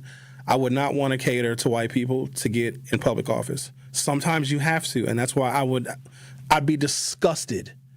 No offense, whites. But having to cater to you because the needs of you and your community for a moment has got to be pedestalized higher than my community, it'll never happen. And I'd be a terrible representative. Now, I also know that there are very few offices in which I can just represent black people. That's why I won't run for office. Because I'd be in office and then a white person would complain to me about what black people are doing. I'd be like, well, what did you do to cause the mayhem and the chaos? Why are you complaining about black people? What did you do to them? So I'm frustrated and I'm horribly disappointed because I expect from black people in positions of power to use, because what are you using your position of power for? Like, what's happening? What are you doing? If you are not combating what you know our people deal with, especially here. I got family that live in the South, and even when they come up here, they're like, yeesh, whew. These northern whites, these Waukesha County whites are, woo-wee. There's something special. All right, so there's another reason. I'm going to take a break, come back. I got to get into the details of this civil rights gutting. The U.S. Supreme Court made a decision that essentially prevents legislatures from looking at race, including historical marginalization, and creating legislative districts. So Mississippi's there's a potential map to where every single legislative district in the Bible Belt South is Republican. And it's awful, but this is what we are heading towards. The last time, and this is very important for folks to know, and this also is a fundamental and foundational reason why I prefer to vote for Democrats. And there's some historic pedigree that goes into my rationale. The last time white voters in this country voted in a majority number for a Democrat was 1964. Okay, that was the last time. Every election since 1964, the majority of white voters vote for Republicans. That is unequivocally, with 62 years worth of history, a party for white people first. Then it's business, then it's low taxes, then it's economic development, then it's low interest rates, then it's less banking regulations. It is a party for white people. Let me give you a reason and a rationale. I'm going to take a break, come back, and I'm going to get into the weeds a little bit now. But I think that we need to know this because we got a whole bunch of voting we're going to have to do in 2026, 2027, 2028, 2050, 35, 52. The Voting Rights Act gets signed in 1965. Every election after that, white Democrats switched to the Republican Party. I used to have a more myopic view of it to where Richard Nixon in 1968 used a Southern strategy. Those white voters from the Democratic Party were already gone because of the Voting Rights Act. White voters in this, and they have not returned. White voters have left the Democratic Party since 1965. And the Voting Rights Act was signed, which gave more opportunity, more equity, made it illegal to prevent African Americans from registering to vote. It even made it so that if there were a majority of African Americans in a particular geographic area, we could get a congressional district. That piece of legislation made white people switch parties, and they never came back. I'm going to give you more details on the other side. You were listening to The Truth with Sherwin Hughes on 101.7 FM. Be back shortly. You are listening to The Truth with Sherwin Hughes on 101.7 The Truth, The Truth app, and 101.7thetruth.com. Coming with straight truth. We can do anything when it comes to being organized, when it comes to making sure that we're active, when it comes to making sure that we're holding people accountable and making sure that we get something out of the deal. Y'all don't know how to make deals. Y'all mad at Donald J. Trump because he's trying to make deals or trying to say that he's the master of the art of the deal. Well, okay, what deals is you trying to make? Catch the Tory Lowe Show every weekday from 1 p.m. to 4 p.m. You're a hard worker. Provide for your family and help out in your community. You've been there for so many others. But when life challenges you, when rising costs, unexpected repairs, medical bills, or simply a rough stretch make it hard to keep up on a limited or low income, you're not alone. Your local Wisconsin energy and emergency assistance providers are here for you, working together to keep you safely in your home and your heat and power on. If you're struggling with high utility bills, facing a disconnect notice, or dealing with a furnace emergency and your limited or low income isn't enough, support is available. Visit www.heat.help or call 1-800-506-5596 to apply for a hand up. Life's better with Drive My Way from American Family Insurance because we know it's more than just a car. It's your escape pod, your adventure mobile, your memory maker. And we help protect the dreams that drive you. Personalize what you pay for auto insurance and you could save between 10 and 35%. American Family Insurance. Get a quote and find an agent at amfam.com. Products, pricing, and availability vary based on the way you purchase insurance and by state. Unsafe driving behaviors may increase your rate. American Family Mutual Insurance Company, SI, and its operating companies, 6000 American Parkway, Madison, Wisconsin. Are you planning a special event? Do you need a personal chef? Either way, make it tasteful. I'm Alicia the Chef, owner of Tasteful Events Catering, and we create customized food experiences for any occasion. We bring quality, flavor, and professionalism to every table. Whether it's a special event or everyday meal solutions, we focus on delivering more than just food. We create experiences. Book today or learn more online at www.tastefuleventscatering.com. Discover your new favorite city, Milwaukee. Catch a sunrise over Lake Michigan. Sip your way through craft breweries. And dive into a dining scene that's turning heads. From museums and music to thrilling sports teams and buzzing nightlife, Milwaukee delivers all season long. Good things are always brewing on the Fresh Coast. The expert guides at visitmilwaukee.org have everything you need to fully plan every detail. Whatever it is you'd like to do in Milwaukee. Plan your trip today at visitmilwaukee.org.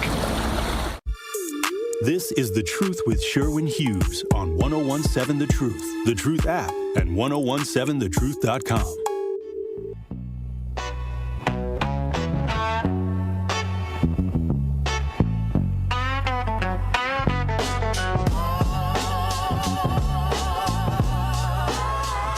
Cole Stevens wants to know, Sherwin, can you discuss some responses that we can give someone when they tell us to, quote, stop the victim mentality when we discuss issues that we face as a community? Oh, Cole, that's easy.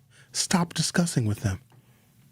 There is nothing you are going to say, no matter how thoughtful or emotional or factual, academically specific or objective, that is going to change their mind. Now, you could maybe play devil's advocate and bring up a subject where they feel like a victim. Right? I'm assuming you're probably talking to a conservative or a Trumper. Ask them how they feel about these migrants coming over here and taking their jobs. Ask them how they feel about how heroin and fentanyl is essentially being ignored, how they can feel like victims too. But I would ask you not to engage with that person because all they want to do is argue, and all they're going to do is bring up, well, Joe Biden was no better. You can't engage with certain people. We believe that with fact, we can change somebody's mind. If somebody, you got to listen to me now, if somebody grew up thinking that black people were inferior, there is nothing you can say to change what their grandfather instilled in them starting in the 70s.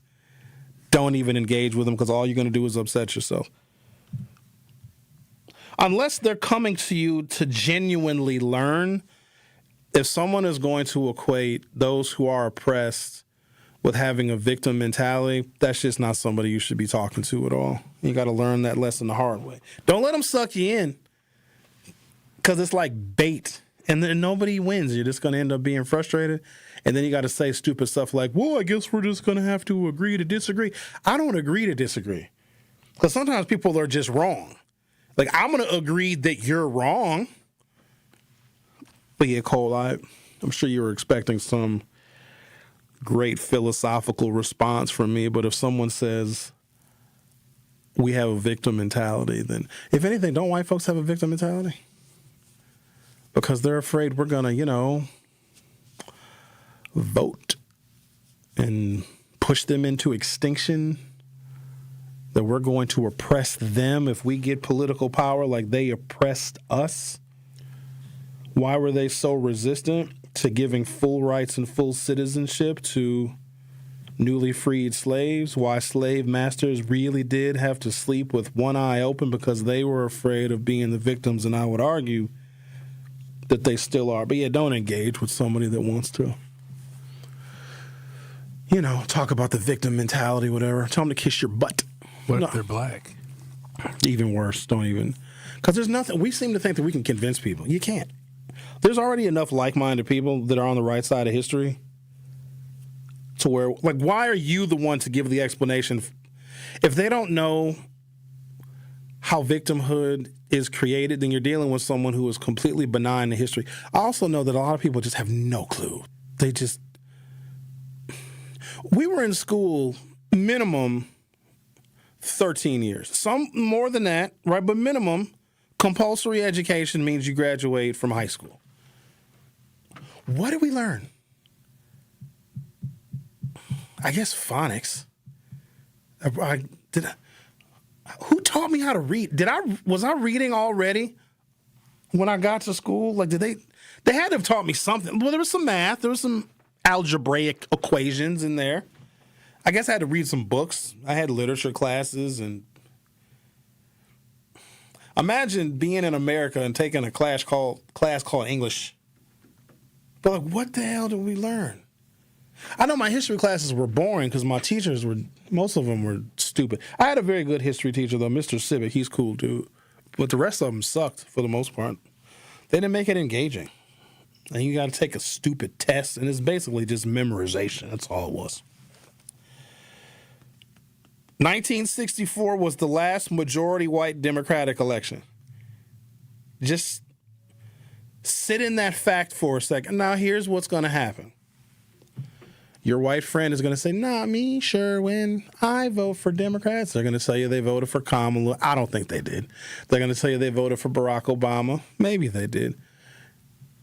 But what they're not seeing is that the majority of them vote for Republicans, so for every white person. And here's why I think they do it. I could be wrong, but I doubt it. I'll say something factual, like the last time white voters in this country voted for a Democrat was 1964, and they speak up immediately. Not me. I vote for Democrats. They can point to 10 people in their social circle that are Trumpers. And they know that. That's why they have to make sure that they are clearly identifying themselves as someone who is not a Republican, doesn't vote for a Republican. When it comes to your individual vote, it don't matter because 20 members of your family voted for Republicans. And the way they excuse, God, I want to out this person so bad. I actually got angry at this person. And they're a smart human being. In fact, if I said their name, I got to be careful because their name is literally floating in my head. And once it gets on the tip of my tongue, it might slip. I got to be careful not to say this person's name. They said, well, and they're white, of course. And I asked them about their parents. And they're like, well, I was like, no, I don't. Tell me. I mean, they're old school. Say more about that. Well, they're Republicans, but what do they say? They'll say some mess like, they're socially liberal but fiscally conservative. My pimp hand gets so ready to slap whenever I hear that. And I was like, well, did your parents vote for Trump? Yeah, but no. You all have a responsibility that you are failing to uphold because you want black people to be responsible. You want black people to raise their kids better. You want black people to do all this. You have a responsibility to talk to work with, to explain your dastardly Republican, Trump-loving, Trump-voting family. But instead, you just make up excuses for them and then put more onus on black people. We're tired of picking up the slack. We know where we're supposed to be at politically. Y'all don't. And if white people have not voted for Democrats since 1964, we probably aren't getting them back. Now, you ever wonder why they want to be so hard on immigration? Because the more brown the person is, the more likely they are to vote for a Democrat. That's why they don't want those people here. Because if they register to vote, and that's why they're making up all this electoral nonsense like, oh, these illegals are coming over here and voting. They're voting because they know that when they vote, they're not going to vote for Republicans. That is a white person's party. Now, here's the unfortunate thing for the whites. Their populations are fading. There's just less. We're not making as many whites as we used to. We used to, like, you ever see those old, like, shows where they show all the, like, printing newspapers and they're on a conveyor belt and it's like 10 newspapers a second are getting printed? We used to make white people like that. Just white women were just plop, plop, plop, plop, plop, plop, plop, plop, plop, just having the white babies. Now white women are like, I'm going to reserve this birth canal for a rose, and I'm not talking about the flower. You know what I'm saying? Only thing that goes in this canal is a rabbit. They still make rabbits? You know what I'm talking about, a rabbit? Oh, you're asking me? Yeah, you're a man about town and a man of the ladies. You're a gentleman of the night. You know about a rabbit and the little rose? I know about the rose. The rabbit? Oh, the rabbit. The rabbit is a contraption. I know the ladies. I'm not even going to look at the YouTube chat because I know the ladies. Some of the ladies in the YouTube chat are like, oh, that reminds me. I got to get another set of batteries. 16 D batteries. I think some rabbits are powered by a gasoline engine. You know how you start a lawnmower with that cord? I think if they have a rabbit, they got it runs on diesel.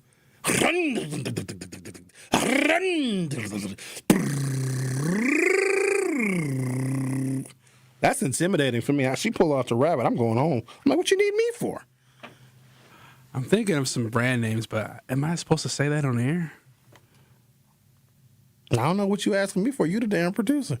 Oh, yeah. I mean, you can sink the ship if you want to. Oh, no, we'll just keep quiet. But we don't make whites like as much as we used to. Man, we used to print them. Back in the day, back when white people talk like this. Look here, see? Listen. Let me show you something. Yeah, that's right. Yeah. Whatever happened to all those white people?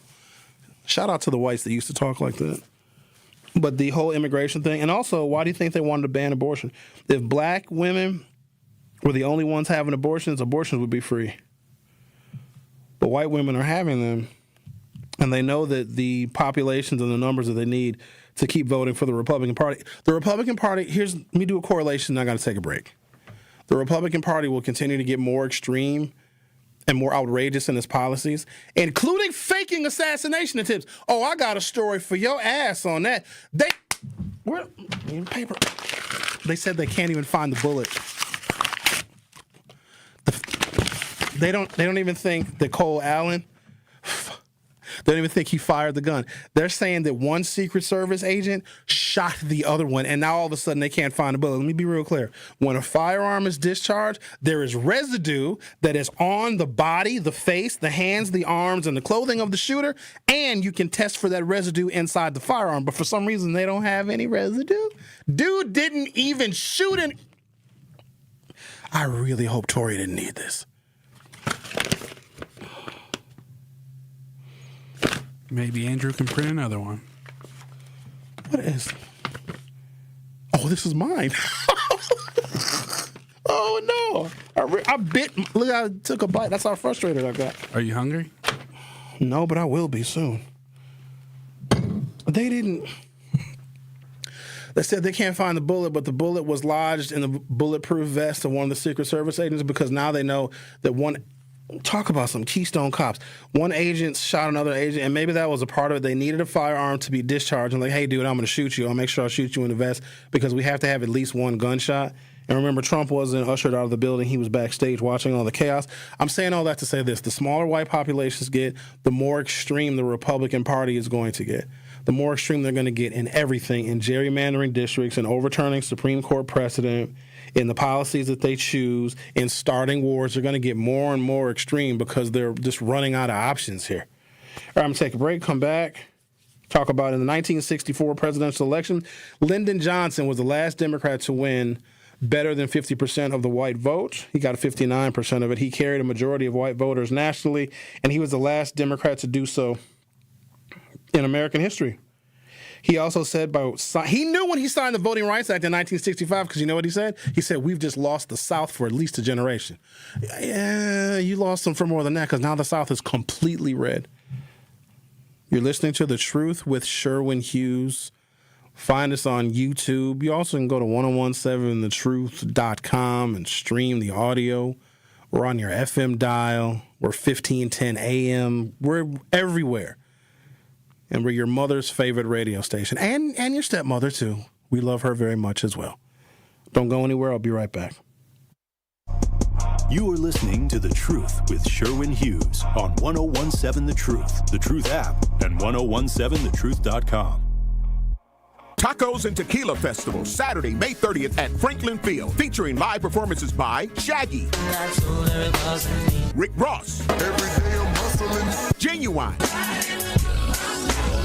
Soulja Boy, Frankie J, Mims, and more. There will be craft margaritas, Milwaukee's best taco vendors, authentic lucha libre wrestling, an exotic car showcase, a Chihuahua beauty pageant, art installations, and so much more. Tacos and Tequila Festival, Saturday, May 30th. Get your tickets at tacoandtequilafestival.com.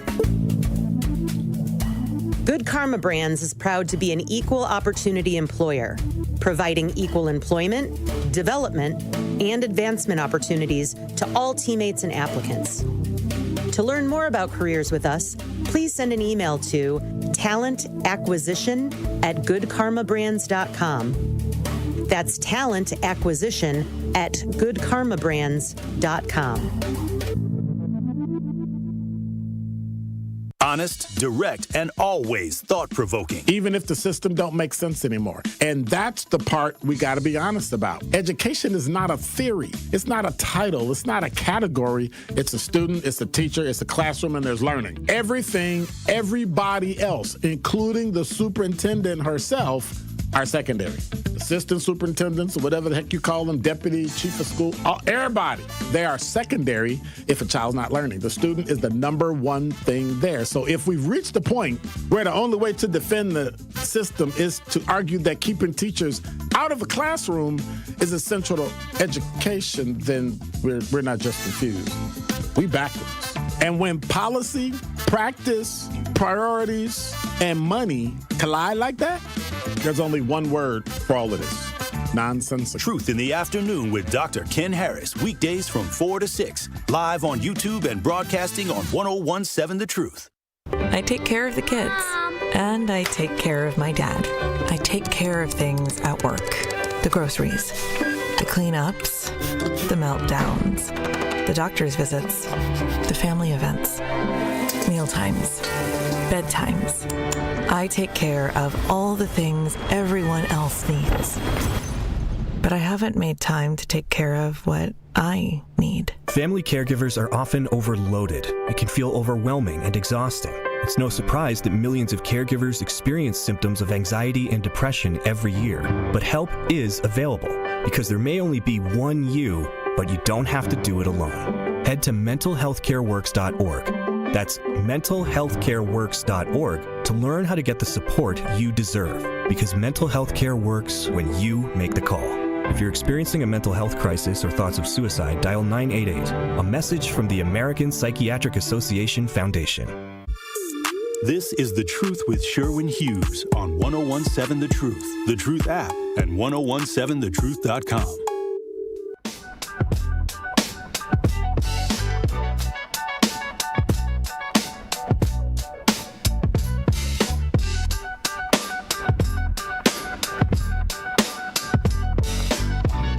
Oh, I totally skipped over this story, didn't I? Milwaukee leaders are discussing creating security perimeters around downtown entertainment districts. Alderman Robert Bauman, who represents the downtown district, sponsored a measure at Wednesday's Public Works Committee meeting that directs multiple city agencies to draft a plan to create secure zones in entertainment districts. So here's the difference. Brady Street is a different aldermanic district than Water Street. What Bob Bauman can do is put together a plan.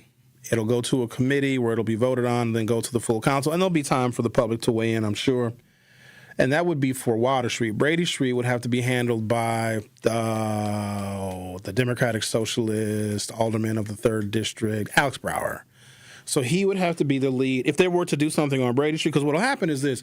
Let's say they do, because you can put a perimeter and then you can gate it off and then charge people and wand people and check IDs. Because you can be assured that people that are on a particular section of Water Street, Northern Water Street, Southern Water Street is different. But Northern Water Street, even Southern Water Street is segregated because that's where the black clubs are at. That's wild. Even the same street is segregated when it comes to entertainment. Neither here nor there. Because they do it in Memphis on Beale Street because they had a bunch of problems, hell, going back to the 80s on Beale Street, and they gated it off. You got to get wanded. They check your ID. And I think some people would feel a little bit more comfortable knowing that if they're hanging out socially, let's say on Water Street, where nobody has a firearm.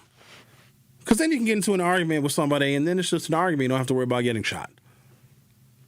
So it's possible to do because other cities have done it. And the thing about Milwaukee is we're so just backwards. Like other cities are already doing stuff, and it's successful, and we're over here like, oh, how are we going to do that?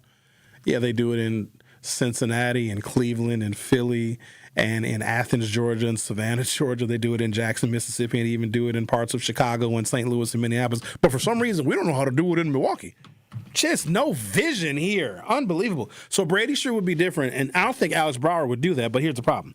Let's say they put together a plan, at least an experimental plan this summer, to gate off Water Street, check IDs, make people go through magnetometers, whatever, right? Then all of the people that would no longer do that, that would not participate, they couldn't get into the gated area, they'd all go to Brady Street, and Brady Street would be worse. And so if you do it in one entertainment district, you would have to do it in another. But these are the times that we are living in. And what ultimately may happen is residents who live in either area, they may not like it. They may not like, oh, I moved down here because it wasn't gated. Then leave. That's a horrible thing to say because what's going to happen is this. The residents, let's say there are 55,000 residents in the 3rd Aldermanic District, which is pretty accurate, right? And maybe some of those residents, and some are old, some are kids, some are incarcerated, so some of them are not politically involved. Because in an aldermanic race, maybe 5,000 voters. But if you have an entertainment district like Brady Street as this example, or even Water Street, the entire city of Milwaukee plus out-of-town guests, travelers, and tourists may go to that district. So the residents represent, in total, 55,000 people. But the other 540,000 people in the city of Milwaukee may say, we want this area gated. Democracy wins. And that's not fair to the people that don't like it, but that is what happens in a democracy. If you have an entertainment district, I can see if Brady Street just pulled from people that live in and around and on Brady Street, but it doesn't. And if the threats and the people and people who aren't threats that come to Brady Street are from all over, they're from the northwest side of the city or the southwest part of the city or the southeast part of the city, if they feel unsafe spending their money on Brady Street as it stands now ungated, and they will feel more comfortable spending money on Brady Street if it's gated, it'll get gated. That's number one. Number two, Brady Street residents are not enough to keep all of the businesses in and around Brady Street afloat. Those are like amenities to the residents, because someone who lives on Brady Street, they may go to Water Street. They may go to Milwaukee Street. They may go shop at the public market. They may go to restaurants all over the city, because that's insane to think that Brady Street residents are the only ones keeping Brady Street businesses afloat, because those businesses need more than just the Brady Street immediate community to stay in business. That's just like saying, well, women need to support the WNBA. No, the WNBA needs men, women, transgender people.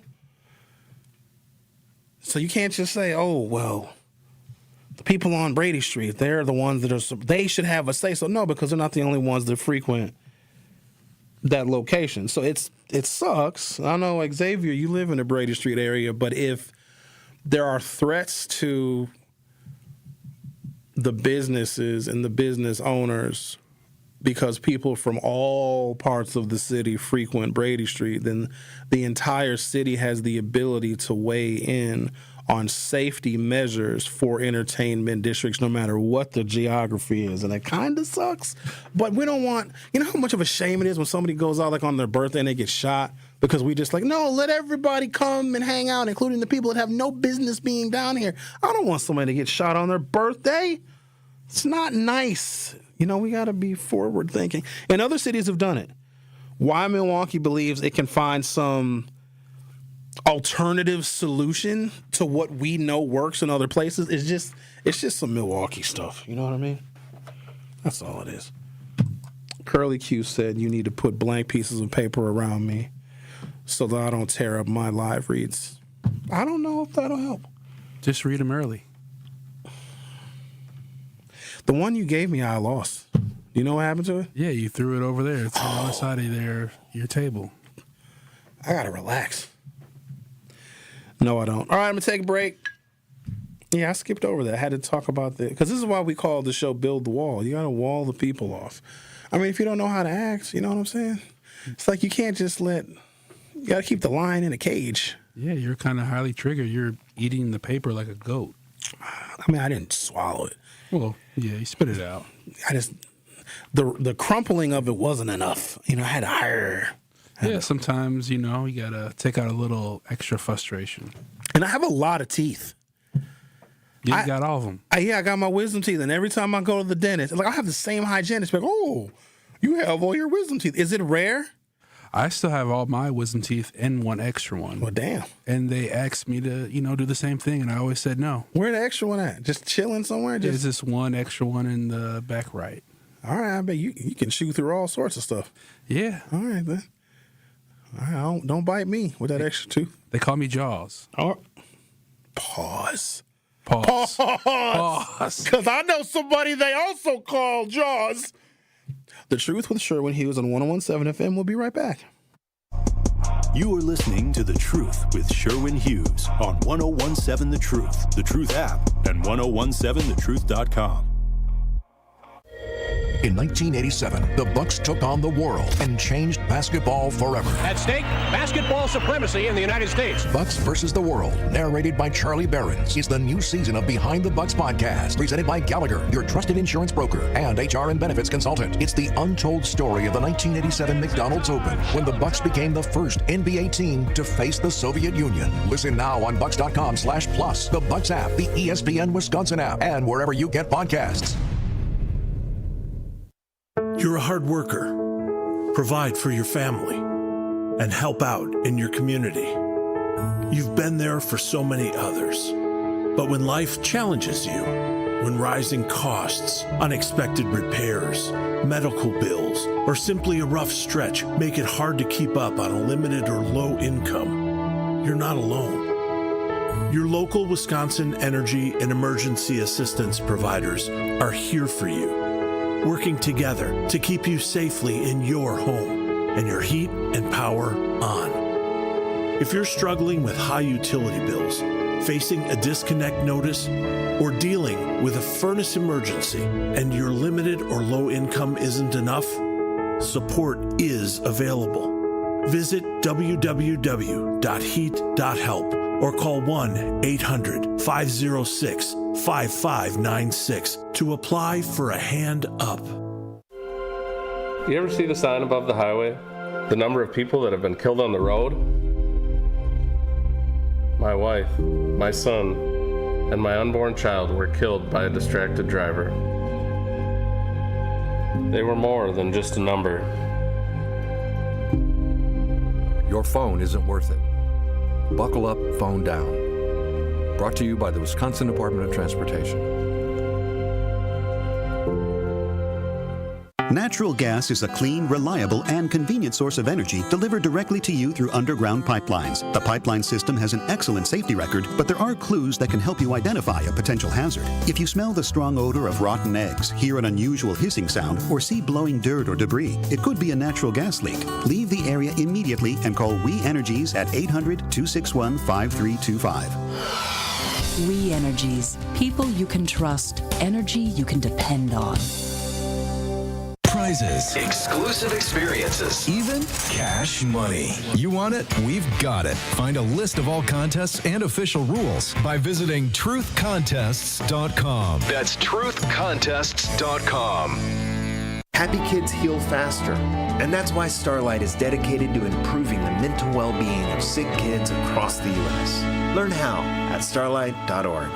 Bike crash? Call Gruber Law Offices. One call, that's all. This is The Truth with Sherwin Hughes on 1017 The Truth, The Truth app, and 1017thetruth.com.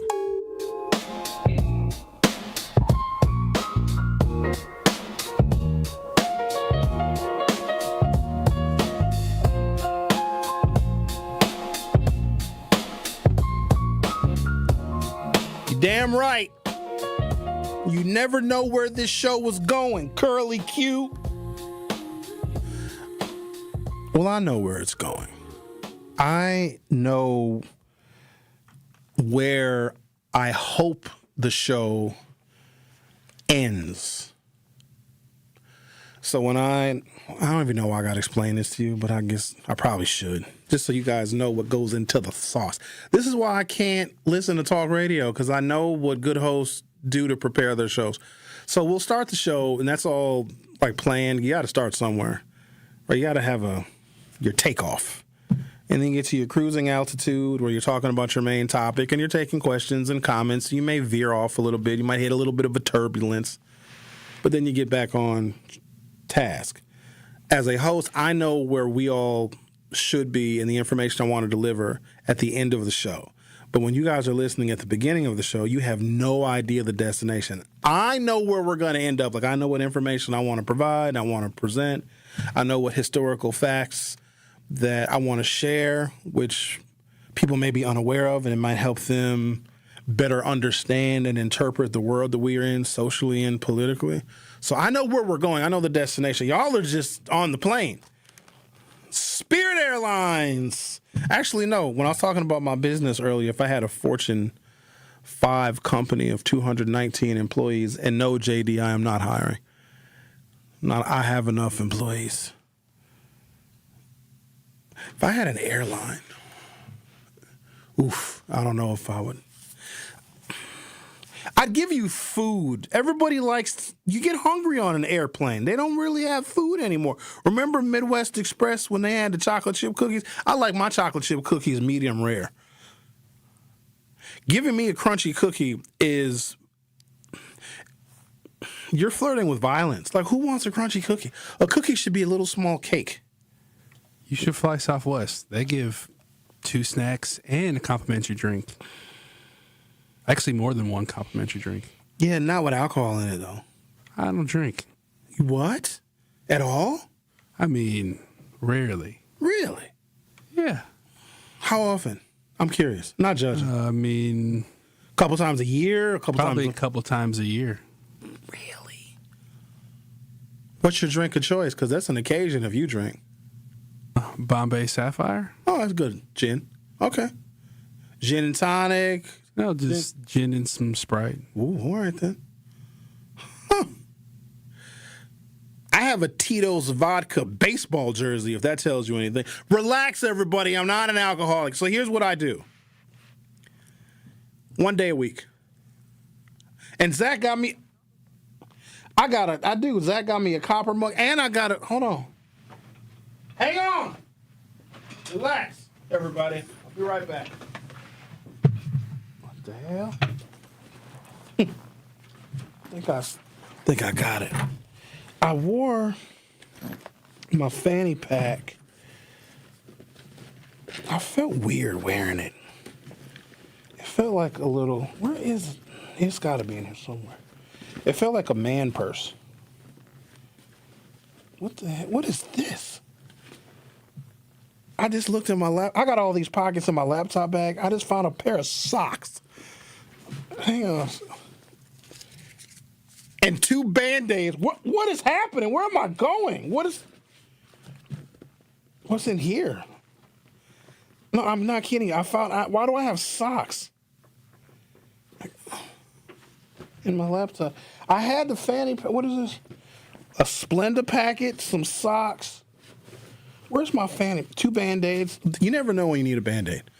You know, because if you start bleeding, you got to put a Band-Aid on it. What's this? Napkin. What's this here? What is... Obviously, laptop.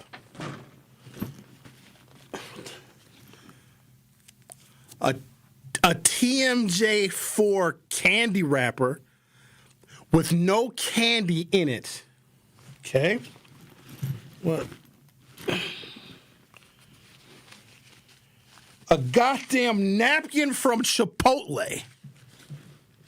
I feel like an old woman cleaning out her purse. Yeah, the Erykah Badu song's coming to my mind. Bag lady. Yes.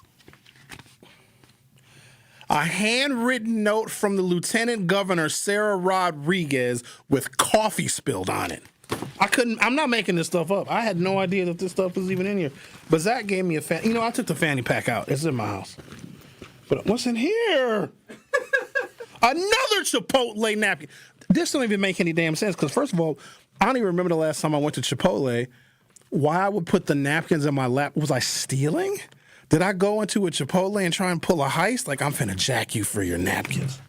And I had them in separate compartments of my laptop bag. What's in? All right.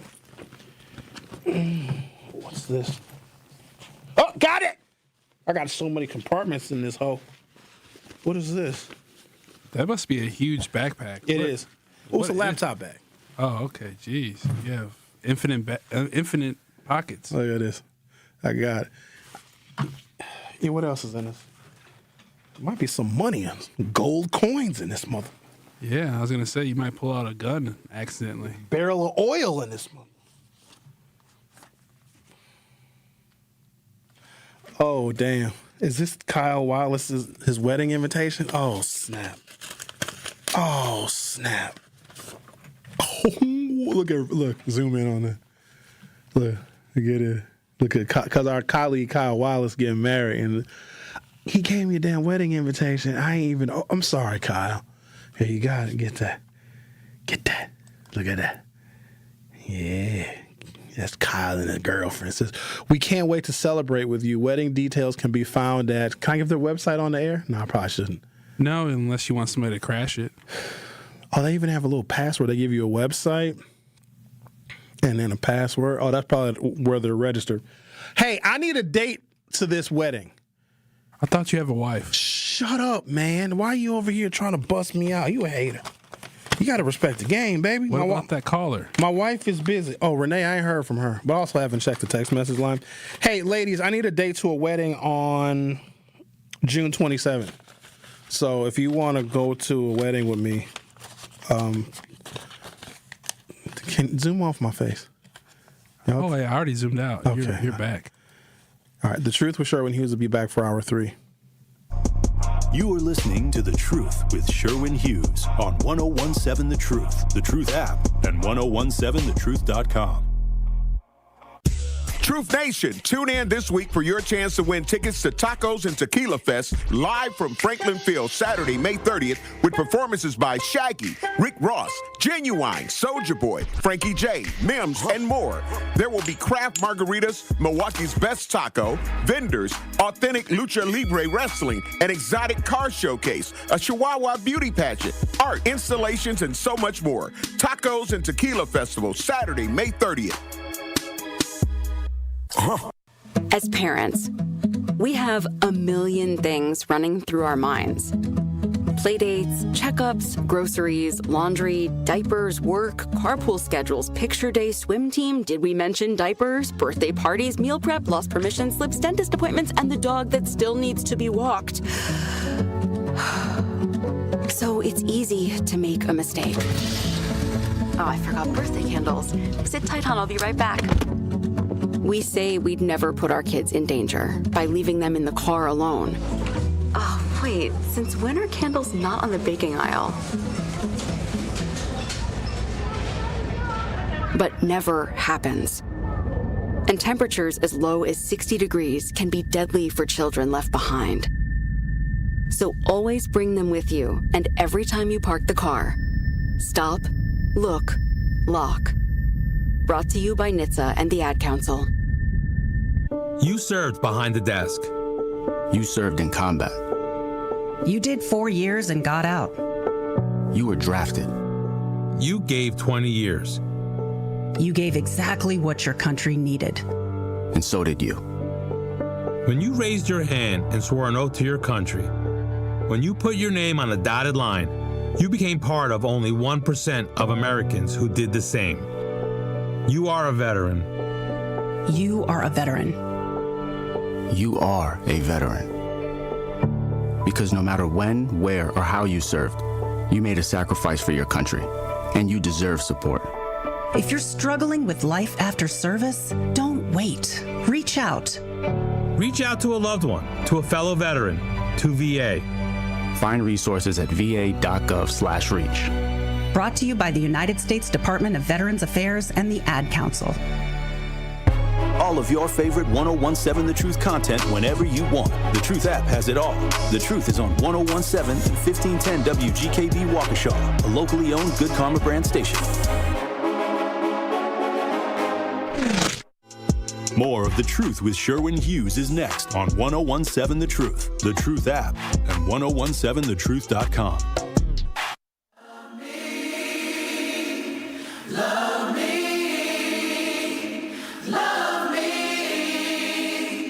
love me, oh baby, love me, love me, love me, love me, love me, yeah, yeah, yeah, yeah, oh yeah. Our phone number is 833-212-1017, 833-212-1017. So you guys are finding it curious. First of all, why is somebody asking me why I have a laptop? I need a computer to prepare my show now.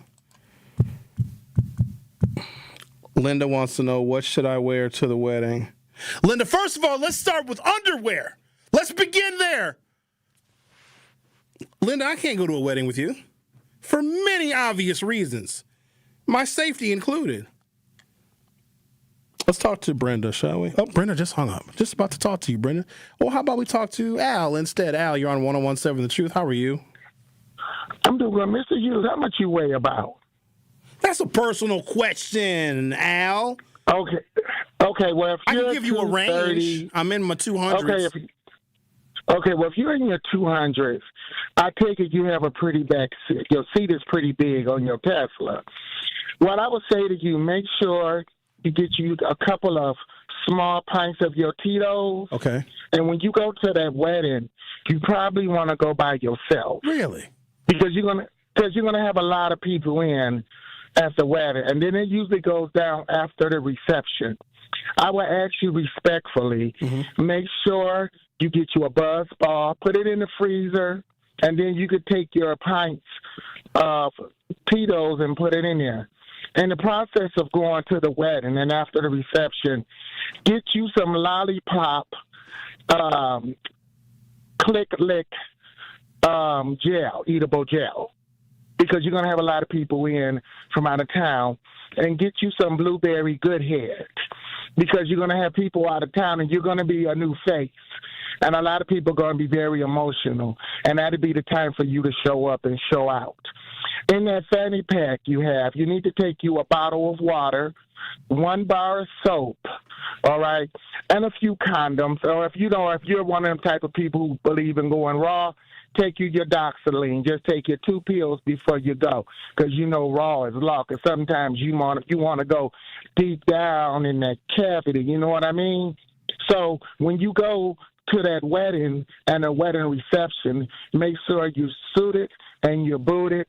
And if you're going to wear fresh linen, make sure you wear something that's revealing, because you want to be serving body, because they're going to be seeing you.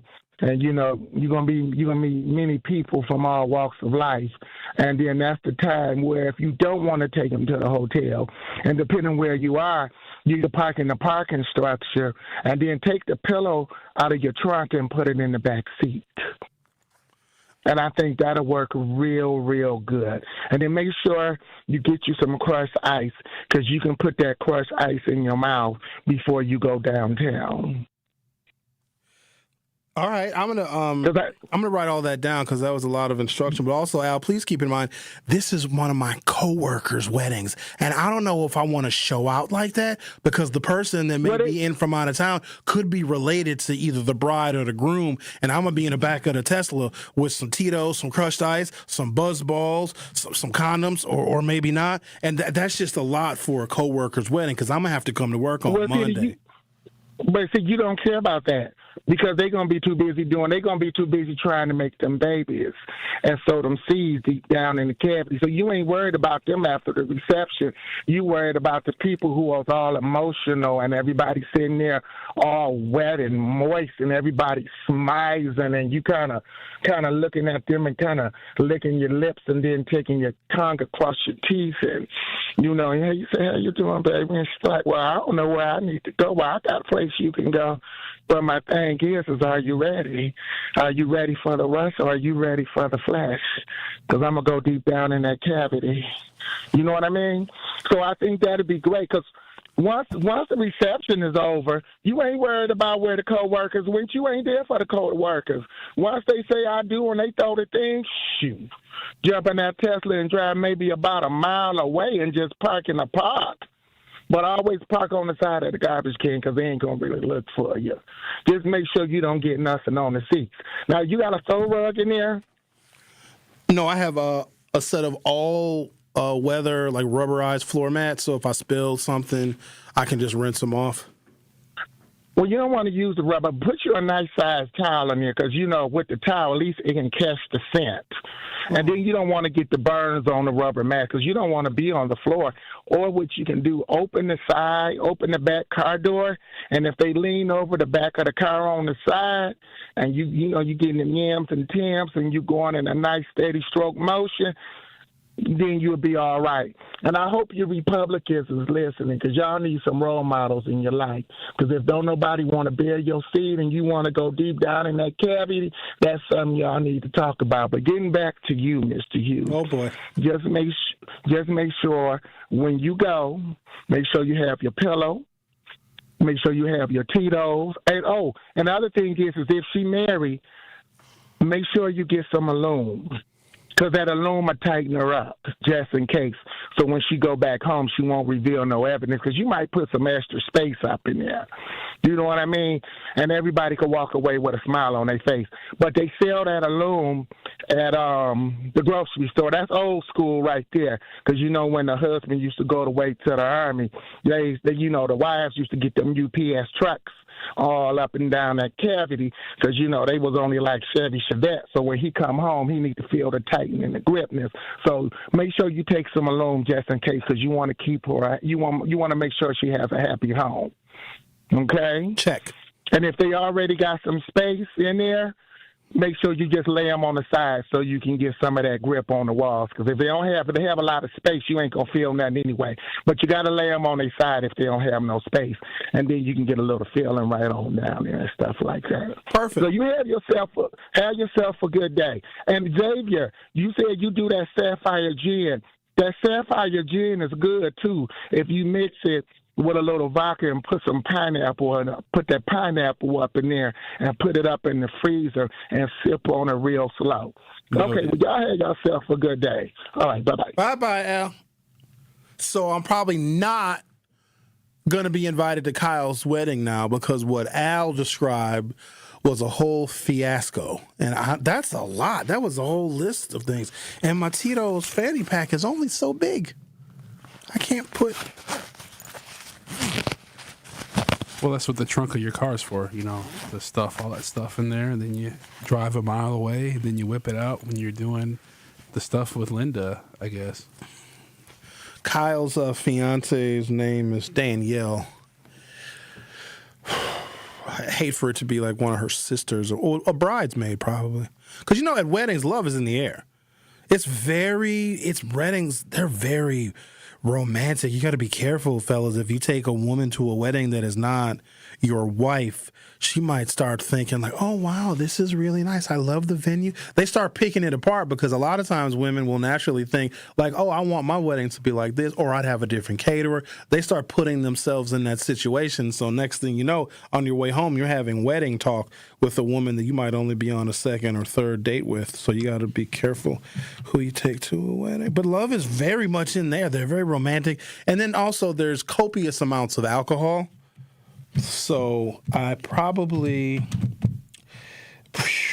that's a lot of stuff for a wedding. You know, that's a whole, that means that I would be. Church, most people don't get married in churches these days, even if they are religious. It probably says on the website that he has on the invitation, which I happen to find going through my laptop bag. So, all right, we got to talk about voting rights. No, it doesn't say on here. It just gives the date.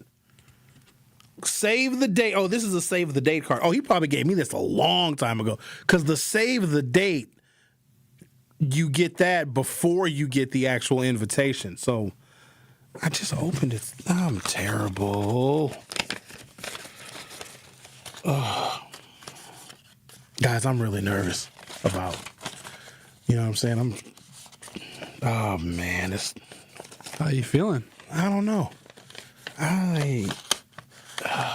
Damn it. This ain't good. It ain't good, is it? And I can't say anything, obviously, about the thing that's not good. Well, I guess we'll find out tomorrow, I guess, huh? No, you're going to know before tomorrow, Jack. Well, yeah. You're going to know before that, my man. Okay, why don't we do this? Let's get our minds right.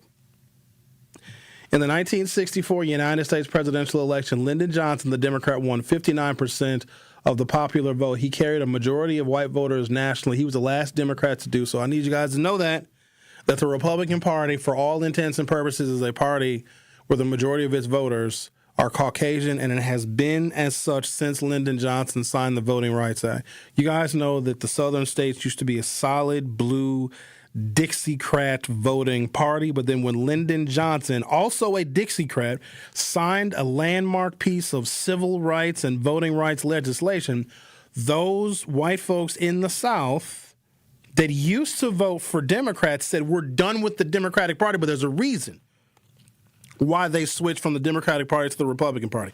And people are right. They're factually accurate when they say the party of slavery and the party of the KKK were traditionally the Democrats.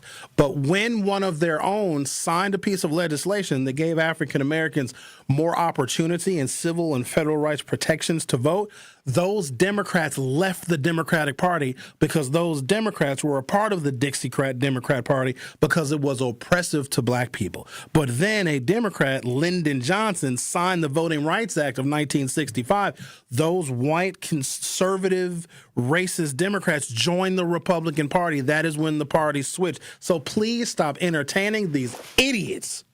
They're so ignorant. It is embarrassing to be that ignorant. If you're going to say in the year 2026, oh, the Democratic Party is the party of slavery, how's the party of slavery going to nominate two black people? Both Barack Obama and Kamala Harris. Why? I just get so...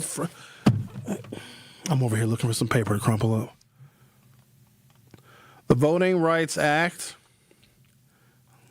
Hold on. So what happened to... There we go. Everybody relax. The Voting Rights Act, an immediate political reaction. Enforce federal protection of black voting rights, especially in the South. Authorize federal oversight of elections in states with histories of racial discrimination, and dramatically increase black voter registration turnout in southern states. Because Lyndon Johnson signed that bill into law, and it gave more opportunity for African Americans to participate in having their own representation, white Democrats never voted in majority for another Democratic candidate for president ever again. I hope it's not complicated because I need everyone to know this. The racist Dixiecrat Democrats that used to be the Klan and the party of slavery went to the Republican Party because a Democrat named Lyndon Johnson signed the Voting Rights Act, and the white Southerner Dixiecrats, were so offended, they said, we're better off than the Republican Party. And Richard Nixon was like, come on, we will welcome you with open arms. Richard Nixon was the first American president to represent the new right. The Dixiecrats left the Democratic Party because they were going to get more traction for a racist agenda in voting for Republicans. And what did Richard Nixon do? He's like, well, let's first start with these blacks and these anti-Vietnam War protesters. Well, what are they all doing? Oh, they're smoking marijuana? Put it on Schedule 1. Create a war on drugs, which we know Ronald Reagan exacerbated. Now you can have your conversation about the crack epidemic, because if you have really tough, no-nonsense, 3 strikes law, mandatory minimums for drug possession, then you allow the flow of those drugs into the neighborhoods of the people that you do not want to have any political power. There's also another part of this that needs to be understood. Once you're a felon, you cannot vote. If you're on probation or parole, still on paper, you have lost your voting rights. So think about this. You have to give a welcome mat to your new voters, because the Dixiecrats went to the Republican Party. Richard Nixon was like, okay, we're going to find a new way to oppress them. We're going to use it with drugs and by having a war on drugs, because a war on drugs is a war on people. Then Ronald Reagan is like, I'll take it from here. Let's build a whole bunch more prisons, and then let's allow the CIA to sell crack in black neighborhoods, so then we can use some of that money that's being made from selling crack to black people to fund a covert war in Central America to stop the spread of communism south of Mexico. That is how that worked. And oh, by the way, the black people that are going to get caught up in the dragnet are going to be involved in gang violence and controlled territory, because crack is extremely lucrative. We're going to lock up a whole bunch of them. And then a whole bunch of them are going to be addicts, meaning they're going to probably neglect and ignore their children, meaning you're going to have a whole other generation of African-American children who are not cared for, who are not looked after, and look where we are right now. So if you're going to track history, do it that way, because that way makes a little more sense. Right now I'm going to take a break, and I'm going to have to take some notes on what Al said I need to bring to Kyle and Danielle's wedding, because I'm going to have a hell of a night that night. The Truth with Sherwin Hughes on 101.7 FM. I'll be right back. Don't touch that dial. The Truth with Sherwin Hughes will be right back on 101.7 The Truth, The Truth app, and 1017thetruth.com.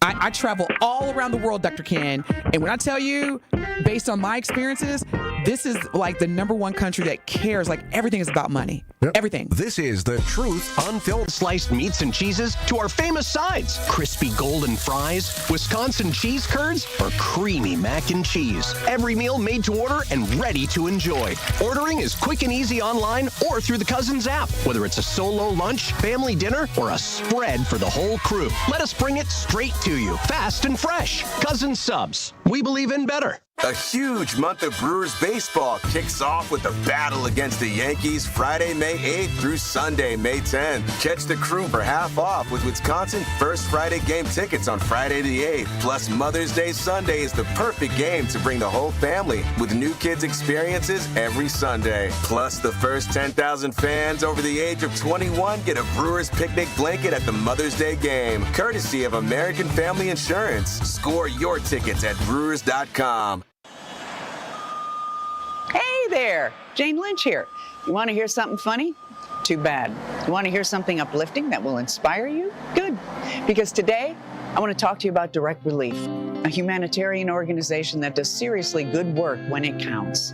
Fires, hurricanes, earthquakes. When disaster strikes, Direct Relief immediately shows up with medicines, medical supplies, and everything doctors and nurses need to save lives. Let's ship her out! Every day across the United States and around the world, they're making an enormous difference. If someone needs help, Direct Relief helps. No politics, no red tape. Hey, what you doing over there? Oh, I'm packing insulin for kids with diabetes. See, every box here is literally a lifeline for someone in critical need. So check them out at directrelief.org and donate if you can.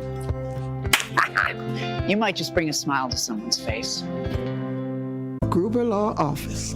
One call, that's all. One call, that's all. One call, that's all. One call, that's all. One call, that's all. Gruber Law Offices. One call, that's all. One call, that's all. When your team needs custom gear, don't wing it. Big Frog Custom T-Shirts and More is your local partner for high-quality apparel with hands-on design help and services that actually feel, well, helpful. For your business, teams, or events, Big Frog makes it easy. Visit bigfrog.com/Mequon today. More of The Truth with Sherwin Hughes is next on 1017 The Truth, The Truth app, and 1017thetruth.com. Is it happening? I keep looking for a different thing.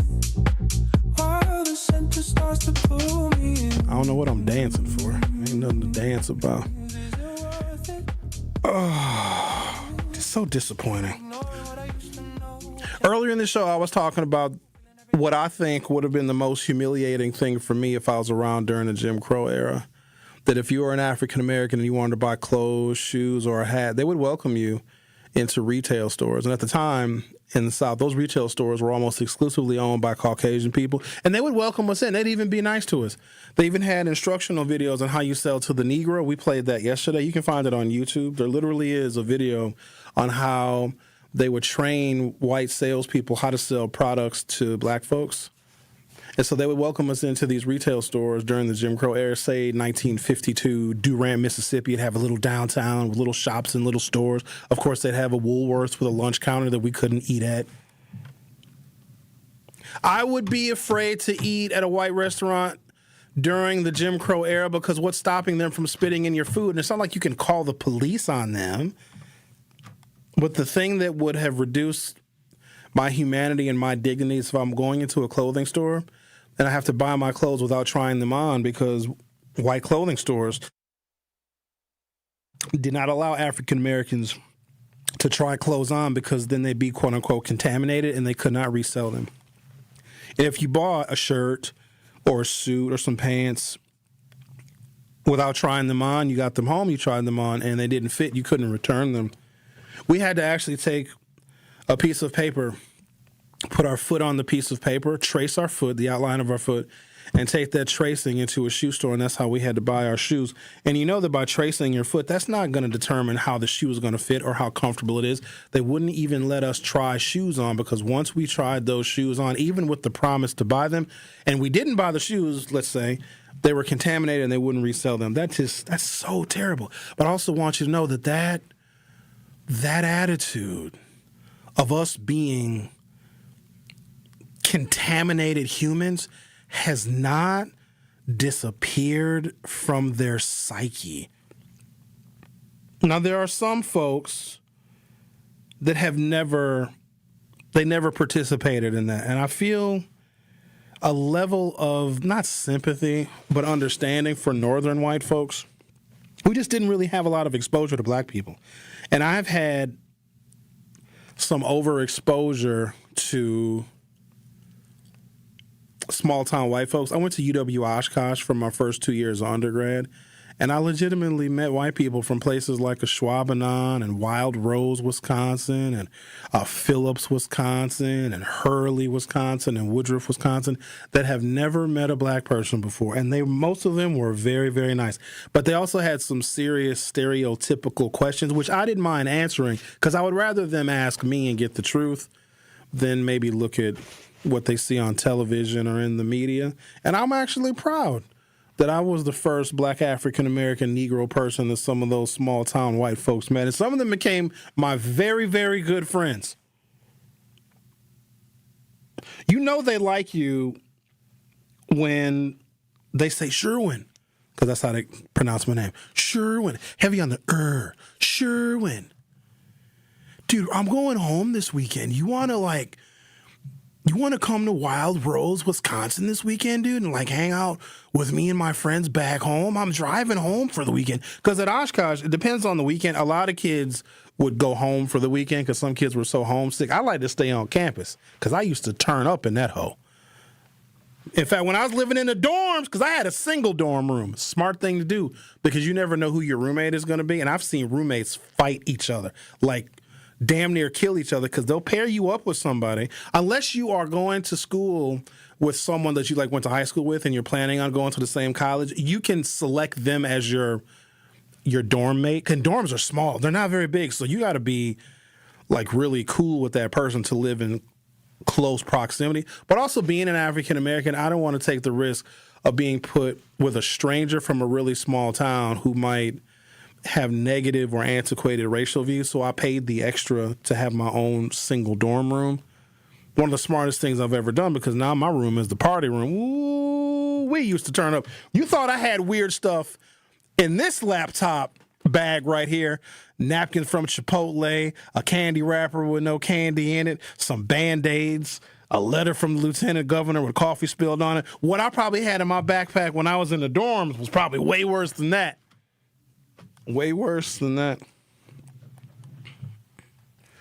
The electoral shift, 1968 and beyond. 1968 presidential election, Republican Richard Nixon won.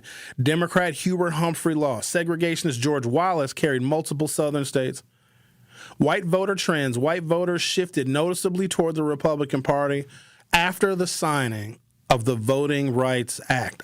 Please just understand that. I hope I'm not sounding like a broken record, but I need folks to know that very pivotal point in American history. The racist, segregationist, Jim Crow, Dixiecrat/Democrats left the Democratic Party because they thought the Democratic Party sold them out, because Lyndon Johnson, who was vice president under Kennedy gets assassinated. Lyndon Johnson, all he did was carry on the civil rights legacy of John F. Kennedy. Lyndon Johnson didn't even really want to do all this stuff, but he felt an obligation to carry on the legacy of the man who was assassinated. Because, Lyndon Johnson used the N-word more than I do. But he did what was right. Not only did he do what was right in this article, I got the quote somewhere, but I don't know if I'm going to get to it because I got a lot of information in this article. He said after he signed the Voting Rights Act, because there's a famous picture, he signs it's either the Voting Rights Act or the Civil Rights Act of 1964, where you see him reaching over his shoulder and shaking Dr. Martin Luther King's hand after Lyndon Johnson signed that piece of legislation. That might have been the Voting Rights Act, but after Lyndon Johnson signed it, he said, "We've just lost the South for a generation." And he's right. Because guess what you have a full generation later? 2 Democratic U.S. senators representing the former Dixiecrat and the still somewhat red Republican state of Georgia.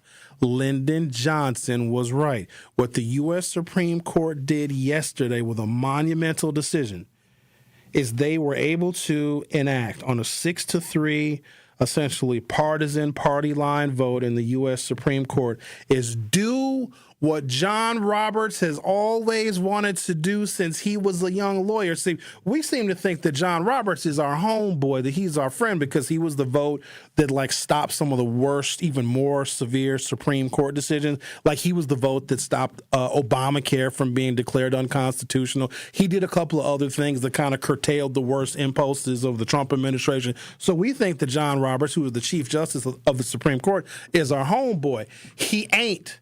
He's always wanted to gut the Voting Rights Act, and now he was able to do it. He ain't our friend. I bet he's naked under that robe, too. I would be. If I was a judge, don't question what I'm wearing under my robe, and if you question it, you getting 30 days in jail. Judge Hughes, what's going on underneath your robe? 30 days!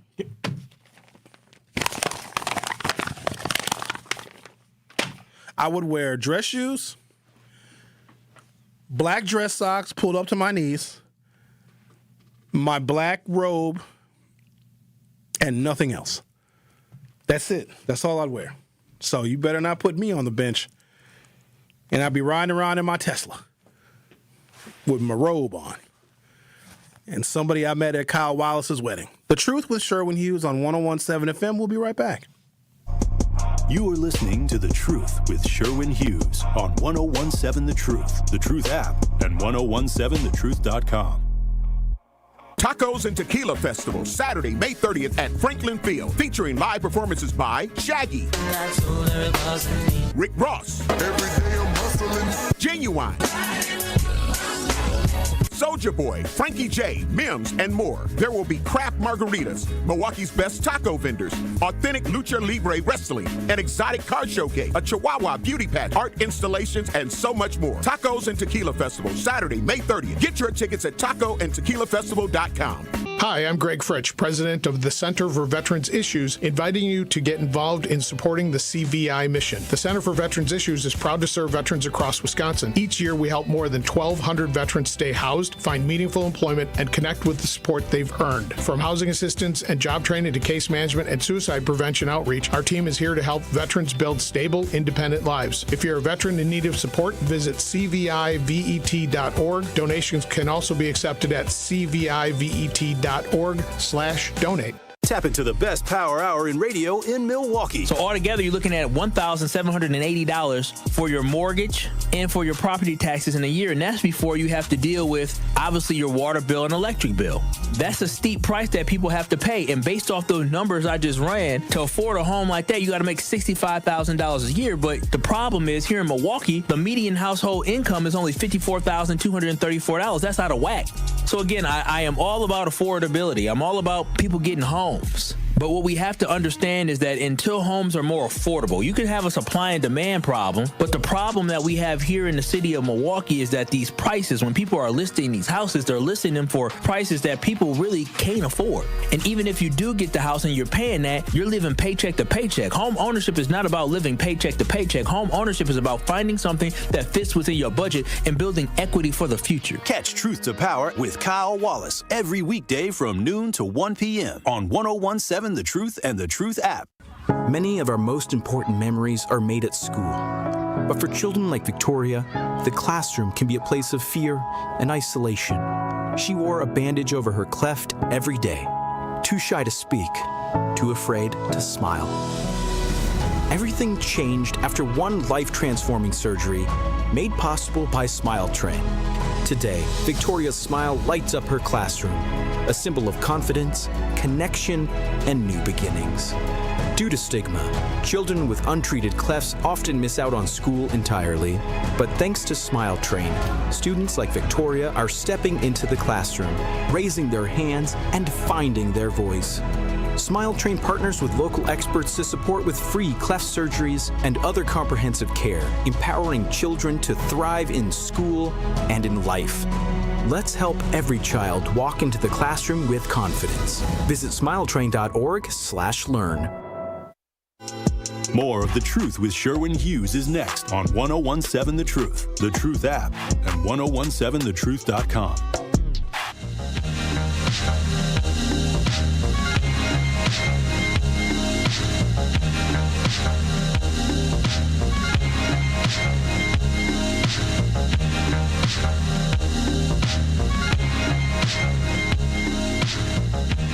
Across presidential elections, Democrats win the majority of white voters for the last time in 1964. The next presidential election, which was 1968, Republicans win what we call a plurality or a majority of white voters in every election. By the 70s and 80s, white voters consistently lean Republican nationally. Late 20th century into the 21st century, Republican presidential candidates win at minimum 55 to 65% of white voters. This pattern has held with very few exceptions, and even then, Democrats typically do not win a majority of white voters. How the Voting Rights Act contributed to partisan realignment. A, the expansion of the black electorate. Millions of black voters were added to the electorate, overwhelmingly supporting Democrats. This strengthened the Democratic Party's identity as a civil rights party. Why do you think Republicans hate the Democrats so much? Or the Civil Rights Party. That doesn't mean that all Democrats are as vocal on civil rights as they should be, and I think now we need them to be more vocal than ever. That's why I'm so disappointed at what happened with my colleague Kyle Wallace at the McKinley Marina last year. And shout out to Kyle for keeping it close to the vest for 6 or 7 months, because it happened to him in October. A worker, an attendant at the McKinley Marina, threw racially insensitive slurs at him and at one of his friends and refused to put gasoline in his boat, which is something that these attendants are required to do. And then he referred to him as black fella. And then the guy says, while he's flicking off Kyle Wallace, "I didn't call you the N-word, I called you a black fella." That person should be fired. Good thing I'm not county executive, because I would would tell my employees, hey, y'all, which one of these are racist? If you so much as make a racist joke, you're finished. And here's what I would do. Because I'm very familiar of when white coworkers, because they get comfortable with some of their black employees. Let me be real clear. It is never okay to tell a racist joke. HR should be alerted immediately and you should be terminated. Because it happens. White people think it's funny to tell a racist joke to the black person because, they're going to find it funny too because, we do and they're one of us. This happens every single day. Or a black person who is greatly outnumbered in a workplace or in an office has to listen to a racist joke about black people. So if I was the CEO of such a company and that happened, I would want my black employee to tell me. In fact, we'll bypass HR altogether. Come to me. And they'll say, hey, Sherwin, this employee told a negative racist joke about me. I'm like, okay, cool. And I apologize to my employee because clearly there was a lapse in somebody's judgment how that person got hired in my company anyway. Sometimes when you hire the best people for the job, they're not the best personality. And so I would have that person that told the racist joke come into my office. This is exactly what I do. And I would say, tell me the joke. And then they would probably look down. Oh, but Mr. Hughes, I was just kidding around. No. You said the racist joke out there on the floor, out there on the sales floor, out there in the offices. Tell me the joke. Now, I want to know the joke. We ain't nobody going nowhere till I hear the joke. And I make them begrudgingly tell me the joke. I'm like, oh, okay, that's the joke. Okay. Get out. And I'd fire him with no hesitation because that creates a hostile work environment. Also, if you know that an employee is racist because they have proven to be as such, you know what kind of financial liability that is for the company?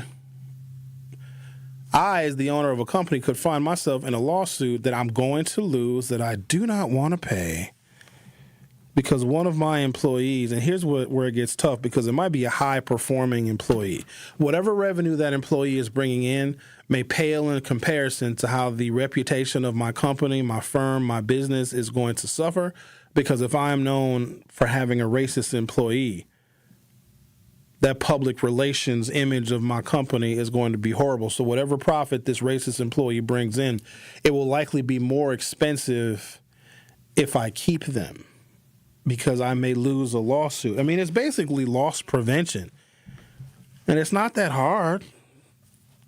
Listen, I don't require anybody to like black people. There's days I don't like black people. Just shut your mouth. Like everybody else does. Sometimes you just can't say how you feel all the time, boo-boo. It's a whole bunch of stuff I be wanting to say. Now, thankfully, I get to say a whole bunch of it on the air. At least for the time being. But sometimes you just can't say what's on your mind. And we all know people like that. They speak before they think. Like, that's a maturity thing. You can't say that stuff. You can't even nowadays tell a woman that she's pretty because she might not like it unless she thinks you're handsome. And you don't know that. Some fellas just go around complimenting women. Fellas, if you're not attractive to her and you compliment her, she's going to feel unsafe. So just don't say anything. Make them have to ask you, excuse me, yes, hi, do you think I'm pretty? Well, then you can answer because she's asking. You got to tease her a little bit. Like, no, you're not pretty. Why?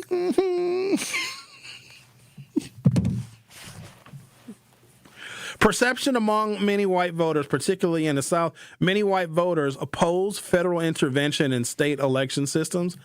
Many white voters reacted negatively to a rapid racial integration, and political change. I'm giving you reasons why the former Ku Klux Klan, racist, segregationist, Jim Crow, Dixiecrats of the South changed to the Republican Party, it's because a Dixiecrat named Lyndon Baines Johnson signed the Voting Rights Act, and that was a bridge too far for those white Democrats, and they changed over to the Republican Party. If you realistically think that this current Republican Party is the party of Abraham Lincoln, you are on some serious drugs. Very bad drugs. Drugs are but not good for your brains. They cook your brains and they make you think that this Republican Party actually cares about the black peoples. I'm trying to think. Have I ever interviewed a Republican on this show? No. We had Ron Johnson. Ron Johnson's been here a bunch, but not to talk to me. A guy named Eric Hovde, who is so if you guys, are you familiar with the Village People? YMCA, and then they have a song called In the Navy. The Village People are gay people. Do you guys know that they're gay? And the YMCA is where gay men used to go and hump each other because they used to rent rooms. You guys know that whole story? And the Village People are basically a bunch of gay dudes dressed up as different characters. So one of the Village People is a construction worker. Google a picture. Don't do it now, because you're listening to this show. But when you get a chance, Google a picture of the construction worker from the Village People, okay? Save that photo. He's wearing very tight blue jeans and a plaid shirt that's unbuttoned down to his navel, and a construction worker hat and some aviator sunglasses. And I believe he has a hammer in his hand in most of the pictures, and when you Google a picture of the construction worker from the Village People, he's got a hammer in his hand because he'll nail you. You'll get nailed. And he's telling you that. The construction worker and the Village People's got a hammer because he's going to nail it home. He's going to nail it, and he ain't going to miss. You ever swing at a nail and you miss? Not the construction worker from the Village People. He going to hit that nail hard. Boop. Oh, it'll startle you. Now Google a picture of Eric Hovde. Hold on now. I'm not saying, relax. Don't put words in my mouth now. Google a picture of the construction worker from the Village People. In the Navy, YMCA. You know what else is curious? You know who else used to come out to the YMCA song and then do his weird little dance where it looks like he's masturbating to people? Donald Trump. Yeah. Why would you come out to the Village People, Donald Trump? He don't do it no more, though. He's like, oh, no, they're on to me. What if in all of this Trump was gay? Well, have you not read the Epstein files? You think I read 6 million pages? Who's Bubba? Have you not read that? They trying to say that's Bill Clinton. Bubba's a popular name. We don't know. We don't got no evidence. I know that we like to find stuff. I'm like, oh, I know that Bubba's Bill Clinton. We don't know that. And no, I don't think, because there was a rumor going around that the two of them were intimately involved. I don't think that Bill Clinton is Donald Trump's type, or vice versa. I don't think that they would go for each other. Trump and both Clinton, if they did enjoy the company of men, would probably like a twink. You know what I mean? They wouldn't. Yeah, but if you're already blackmailed, what else? That's getting a little. That's too tin hatty. To think that Donald Trump gave fellatio to Bill Clinton, like, that's insane. That's not. Hey, we learned there was an island and they eat kids. What do you mean? Literally. Hold on, let's not do a false equivalency. If somebody was like, "Hey, Sherwin, give oral to this man or eat this baby," the baby might be tender. I'll be like, I'm not. Okay. Ain't no way. You gonna have to kill me. They're like, oh, there's this live kid. Let's just you got to kill him and eat him. The baby's probably gonna get eaten anyway. And if I'm giving, again, I don't want to be in that situation. First of all, I'd be like, how did I find myself here? They told me I was going on vacation. Now I'm supposed to be talking about the Voting Rights Act and the U.S. Supreme Court decision. How do we get to me possibly eating a baby? All right, why don't we do this? Is this show over yet? Almost. Oh, man, this has been... The last hour has been... It's been very, very interesting. Look what I did to the paper. Here I am thinking that I crumpled up one of my colleagues' documents, and this is actually something somebody sent to me. Yeah, well, we have the Village people and the Village guy and Eric Hufty on YouTube if you want to look. Oh, I want to look at that. Let me take a look, see. Because I could be totally wrong. Oh, my God. Oh. There is another picture of Eric Hufty where it looks like he's like walking in a neighborhood. I think it's a still from one of his. They do look shockingly the same. Oh, my God. Is that him? Yes. The Village, look at that. He's ready. Look at the construction worker. He's like, I'm ready to put in work. Well, you already heard my hypothesis on most of the men that are leaders in the Republican Party. Most of them are undercover homosexual men. I wish they'd just come out of the closet. Like, nobody would even be mad. Being gay is not as bad as it used to be. We actually have at least two, gay black Trump supporters that call this show frequently. Well, one of them said he voted for Kamala, but he was a very proud Republican. Two of them, and I'm not outing them as far as their political affiliation. Well, everybody knows they're gay, but no, I never understood that though, because that's not the party that's going to vote for your rights. But I also know that members of the LGBTQ community don't always want to be lumped together because their struggles are very different. Okay, let's take a break, huh? Why don't we do that? Last break of the show. The Truth with Sherwin Hughes. I'll be right back. Don't touch that dial. The Truth with Sherwin Hughes will be right back on 1017 The Truth, The Truth app, and 1017thetruth.com.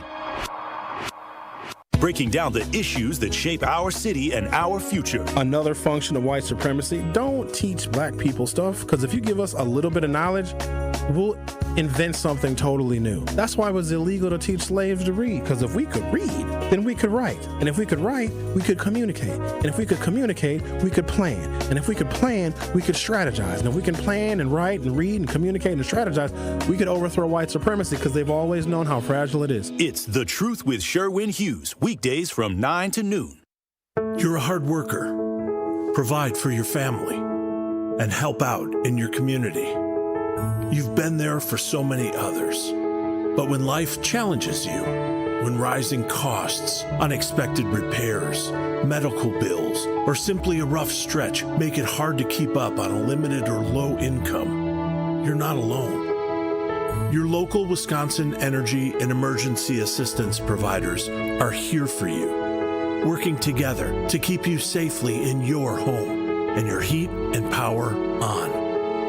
If you're struggling with high utility bills, facing a disconnect notice, or dealing with a furnace emergency and your limited or low income isn't enough, support is available. Visit www.heat.help or call 1-800-506-5596 to apply for a hand up. I'm Sherwin Hughes, and I know the power of Stars and Stripes Honor Flight firsthand. As someone who's been on an honor flight, I can tell you it's a day you'll never forget. Stars and Stripes Honor Flight gives our oldest veterans who served in any location in June of 1975 or earlier a free one-day trip to Washington, D.C. for veterans. Airfare, meals, a coach bus tour, and special flight apparel are all included. It's a day of honor, gratitude, and camaraderie. Veterans who served in the Vietnam or Korean War go to flySSHF.org and ask for an application. Want to save money on energy bills? With free tools from We Energies, you're in control. Manage your energy use with easy tips. Earn rebates on home upgrades, calculate your energy use, create savings goals, view and compare bills, and more. With We Energies, the energy info you need is at your fingertips. Save your way at WeEnergies.com/simple savings or download the app. We Energies. Simple steps, real savings. When you're high, you feel different. Pretty obvious, right? You think different, talk different, but if you feel different, you drive different. So if you're high, just don't drive. Brought to you by NHTSA and the Ad Council. Happy kids heal faster, and that's why Starlight is dedicated to improving the mental well-being of sick kids across the U.S. Learn how at starlight.org. Seriously injured? Call Gruber Law Offices today. More of The Truth with Sherwin Hughes is next on 1017 The Truth, The Truth app, and 1017thetruth.com. Join me tomorrow at 11 a.m. for the Milwaukee Experience with Sherwin Hughes, presented by Visit Milwaukee. This is a city that knows how to celebrate, where the calendar is packed with festivals and the plates are piled high with flavor, and lakefront sunrises set the stage for unforgettable days. Here in Milwaukee, every street leads to something worth savoring. It's a place that welcomes you with open arms, where joy is shared through bites, beats, and cheers. The Milwaukee Experience every Friday at 11 a.m. exclusively on The Truth with Sherwin Hughes, presented by Visit Milwaukee. All right, then. All right, I got to take a phone call. Hello, Renee. How are you doing today? I'm doing well. How are you? Much better now. What's on your mind? Did you miss me? Is that why you're calling back? Well, it's very disappointing about the Supreme Court. They canceled, the Voting Rights Act. Don't worry about them. That's fine. But I want to know why you really call. I need a date to a wedding in June. That's what I heard, but I guess with Elle's plan, you'll have a lot of dates or one-night stands. Hold on. That's not even what I want to do. That was just Al's suggestion, and Al sometimes suggests all sorts of wild things. I'm really a very nice, laid-back, reserved, almost a little shy kind of fella. I'm really into conversations and getting to know somebody personally before I at all get involved in anything physical. It's got to feel right, I think that's a wise choice. Yeah, I know. I agree. What you got going on this weekend? You busy? You got plans? Yeah, I have plans this weekend, but maybe next weekend. Okay. I have some commitments this weekend. Fair enough. We'll mark some time down on the calendar. We'll do something simple. Maybe we'll grab lunch or something, grab a cup of coffee, and by coffee I mean vodka, and just have a little conversation. That's all it is. Ain't no big deal. Ain't no commitments. We're just two people just having a conversation, and we can talk all about the Voting Rights Act. Okay, that sounds fair. That sounds good. All right, then. I'm going to have you, why don't you leave your information with the producer?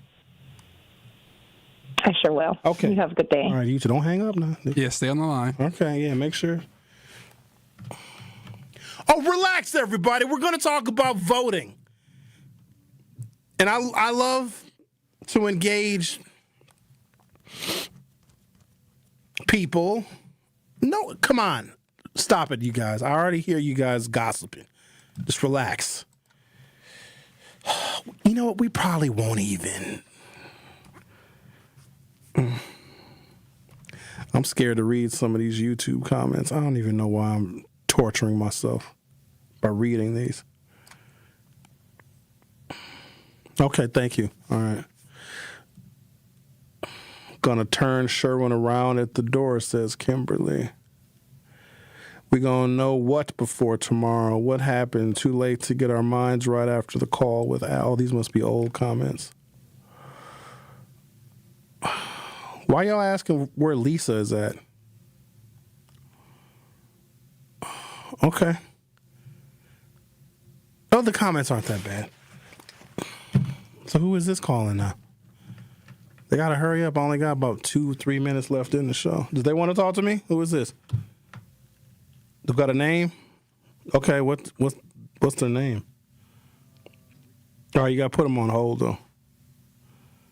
All right, it's Ricky, you said? Yes, it is. Hi, Ricky. You're on 101.7 The Truth. How are you? I'm doing all right. It's lunchtime now. Yes, it is. What's on your mind? Hey, I just want to say that was pretty smooth of you. I was listening to you the other day, and you made a move on her, and you're still continuing. That's pretty impressive. Hey, nobody was making a move. I am just. Hey, it's okay. It's okay. You didn't come off aggressive or nothing. That was good. I appreciate that. All right, thank you, Ricky. I do. Thank you for the compliment and for the support. All right. I think you got her though. Ricky, she's probably listening. Relax. My fault. Well, have a good time on that date. I'm not calling you today. We're just going to get together and talk about voting. Don't drink too much coffee now. Amen to that. All right, then. Thank you. From your mouth to God's ears, Ricky. You have a good day and enjoy your lunch. Okay, then, Ricky. All right. No, we're just going to talk about how you vote and how to register to vote.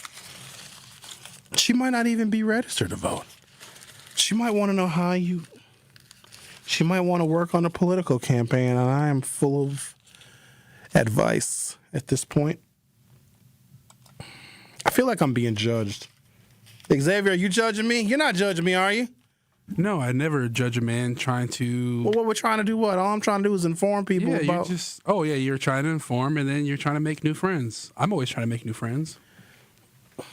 And she sounded like a really nice lady. Did I ever tell you guys how I have been catfished before? Yeah. Okay. I'm a little... You know, you got to be a little cautious. No, I think she sounded like a well-kept lady. Got to make sure that Renee didn't used to be Ronald. No, I don't think so. No, I don't either. But, you know, you got to... You never can be sure. Too sure. Well, when you guys talk, you'll find out, and maybe you'll have a great story to tell us. Oh, I'm not telling y'all what... No, why would I do that? That's my personal business. Oh, I mean, you can say, oh, I met her, and she was a nice lady. We had some great conversations about registering to vote in the Supreme Court. All kinds of things. You don't have to say anything in detail. That's, you know, just letting everyone know that you had a great time, and she's a beautiful, lovely lady. Let me tell you what's crazy. So she heard Al and still called your boy anyway. Well, those are Al's thoughts, not you. You're just listening. Yeah, I said I was taking notes and I was going to write everything down. So she heard all, and that was some freaky mayhem. Well, maybe she is freaky. Wait, hold on. We're not judging nobody. We ain't judging them. No, we're not. We're just going to get coffee. Exactly. He said, okay, then.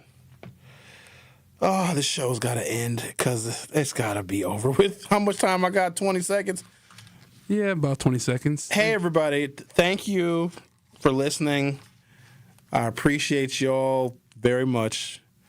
Enjoy this Thursday, and I'll see you very soon. Get the beat of the Bucks straight from a fan favorite and Bucks legend. Welcome to the fantastic voyage. Marcus Johnson, the captain of this vessel. Tap into Here District with Marcus Johnson, a Bucks Plus audio production. My first mate, Chris Johnson, the only father and son tandem. Your weekly pulse on the Milwaukee Bucks and conversations with the biggest names in basketball. This week on the pod, Marcus and Chris talk to Wisconsin